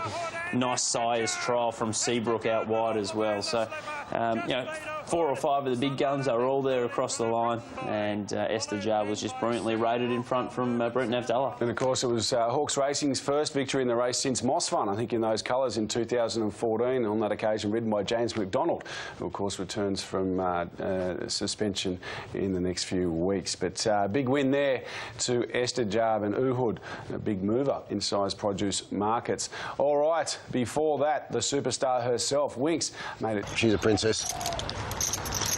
Incredible. Paddock now? Yeah, Ronnie. Yeah, she'll head to the paddock now. She's had a well-deserved break. We've got the float booked tomorrow morning, and you know, she's done her job. She's peaked on the right day, and that's what we had her set for, and everything's gone to plan. So she's definitely deserved a well-earned break, that's for sure. Michael, I saw you in the week and you were oozing confidence about how well she had done after her last start performance. So you must have been going into the race knowing that you had a plan and just amazing to pull it off. Yeah, it was. When you saw me at track work, you know, I was a little bit bullish and we knew we had the filly, but unfortunately when the barrier came out, barrier 17, it just took a little bit of the shine off it, I think. But you know, look, this girl, we always knew what we had. You know, we've always known and trusted Brenton with how he's ridden the filly in her previous starts. So it was all about just taking that plan to the next level and peaking on the right day. But, you know... Well, Duff, I said that to Greg after the interview, the post-race interview. I said, if anyone hadn't seen the head-on, and I'm not sure whether you showed it or not the head-on, the overhead, it was just amazing. I watched the overhead live and I wasn't watching the side-on shot, and it was just amazing how she cleared them so easy. But the greatest part actually wasn't just that. She had to do her bit, but Brenton just took his time. He didn't give her 2 digs. He just took his time to get across and just didn't get her fired up. And gee, when Sunlight handed up, I thought, gee, this is terrible for us, isn't it? Oh, God love him. Story of the race, really. I think a lot of jockeys in this race rode the speed map and not knowing how fast they were going, because as we see time in and time again, look, a lot of those horses in this race, their greatest asset was their speed in this race, but they didn't play to their strength, where your filly did. Yeah, she was good. Yeah, I think more the point, Duff, everyone was sort of looking at the speed map, and I think they were thinking there was going to be a massive speed battle. So we obviously went the other way and thought, well, you know what, we've got brilliant gate speed. It's not hard to jump from 17 when there's, you know, obviously speed inside. But I know Dad had a conversation with Brenton on Friday night for 20 minutes, half an hour, and discussed the tactics. And when she flew out, every other rider gave up. We went forward, Brenton stacked it up, and to be honest, we had the filly right for the day, and it was Brenton to get his part of the job done, and that's what the team is, and he rode it. You couldn't have asked for a better ride in the race, because he just summed it up. He just took the bull by the horn straight to the front and let the rest happen. So, you know, and without this filly here, well, it wouldn't have happened. So it's a massive team effort. Michael and Wayne reacted as Esther Jar was getting close to the finish line. Guys, can you remember the feeling? Can you just take us back 12 hours or so to what you guys were feeling as you're watching her coming up the straight in a fight? You go, you. Yeah, honestly, we actually went and stood in the same spot, believe it or not, than when Moss Fun won, and you know, Wayne was in front of me, and I sort of didn't really, when she jumped and got to the front, the emotion wasn't really kicking in for me. I sort of half had to wait. I'll be honest, I do get a little bit carried away. I do sort of go a bit early, and she got to the top of the straight, and I thought, oh, she's got a lap full, and then that's obviously when the vision, you guys will see in a minute, that she started to accelerate away. So, look, it was... He bluffed them. He knew he had the advantage of being the fastest horse in the race out of the barrier, and that's where the others fell into under his spell, or into the trap of saying, well, we're on a testing track here today. We can't burn these horses today. But little did they know that the soft, 400 metres that she got after doing that little bit of work to get across, that was the telling thing. She just out-sprinted them. She's a beauty in her attitude and her brigade, and what you made of them, Duff and Lizzie. There's like I said, she just looked to be in trouble for a lot of times in the straight. You thought, OK, they're all coming out of here, but little did we know that she had that, that fight in her and that kick. I thought her hood was very, very good in her first run in a month. She was to think that she's still a maiden, and all the prize money that she's earned. She's obviously a very good filly, and to cap off the filly's trifecta, Sunlight's been very, very good all the way through. Written By was the first colt home there. Considering the sectionals and a few other circumstances in the race, the two runs of the race were definitely Longleaf and Seabrook, I would have thought. I thought they did an amazing job, especially Long Life coming from the back. And when you get to Rosehill and you get that wide on the track, I don't think it's the place to be. But Longleaf was terrific coming from the back. Yeah, looking... Winner, the Golden Slipper winner.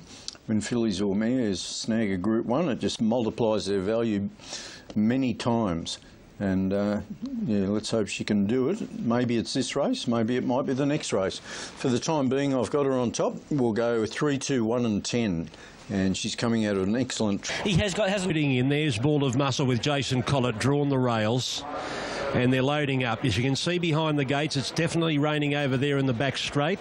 And we are... Now, they're off and racing. English missed the start and Buller Muscle flew out off the inside, but Jungle Edge is going fast. Snitty Kitty between the pair third, then In Her Time getting across. Take down the outside, then Lady Esprit, Viridine in the second half of the field. Further back to Le Remain, English, Derrin and the Mission's the last one. Buller Muscle is the front runner into the first bend of the 750. Jungle Edge strides to second, Snitty Kitty third. 2 off to take down, then In Her Time drifting back a bit on the outside of Lady Esprit, then Viridine going through the centre. A length off then to Le Remain, 2 off to English, Derrin and the Mission's the last one. Coming around the turn, Baller Muscle the front runner from Jungle Edge. Snitty Kitty going to third, about 4 lengths further back to Viridine, and In Her Time being confidently ridden. Baller Muscle still the leader. He's got Jungle Edge beaten. Viridine to the inside and In Her Time to the outside. Here they come. In Her Time sweeps to the front and kicked away from Viridine. In Her Time a length clear. English is charging home late. In Her Time in front from English, and In Her Time first up takes out the Galaxy for Zach Purden. English a cracking second, Viridine third, then Snitty Kitty from the Mission. Further back to Baller Muscle, Jungle Edge, the market new. Further back to Lady Esprit, Le Remain takedown, and Derrin was last. There you go. In Her Time has won her Group 1, and so has her young trainer, Ben Smith from Newcastle. In Her Time. Side here, but look, take nothing away. It was all about the winner here. She's an absolute star. And Zach Purden flies in from Hong Kong and grabs a Group 1 and gives Ben Smith his... This afternoon was the Galaxy. Taken out by In Her Time was first up for Ben Smith. She was heavily backed late, and Viridine is in the Godolphin colours, also met with support. Good speed in this race, wasn't there? Baller Muscle, Jungle Edge, up on pace as well with Snitty Kitty, and she just sat back, stalked the speed and let down with a strong sprint to get home over the top of Viridine, who loomed at the top of the straight like he might be able to win the race, but she was too classy. English rattles home in for second. She's running her typical good race. Terrific training performance from Ben Smith, because I think he said earlier this preparation that she'd had a few setbacks which had held her back from the races, but he had her fit enough to win at first up over 1100 and finally gets that deserved Group 1 that she gets that Group 1 she deserves. She was so good, booting clear in a Stradbroke, was it, last year? I think it was. And her Group 1 victory, much deserved, and you can say that over and over again for a lot of horses, but you have to mean it when you talk about her, Duff, because she's been unlucky in so many Group 1s.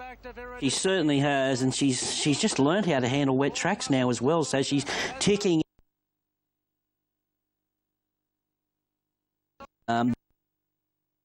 under Red Zell.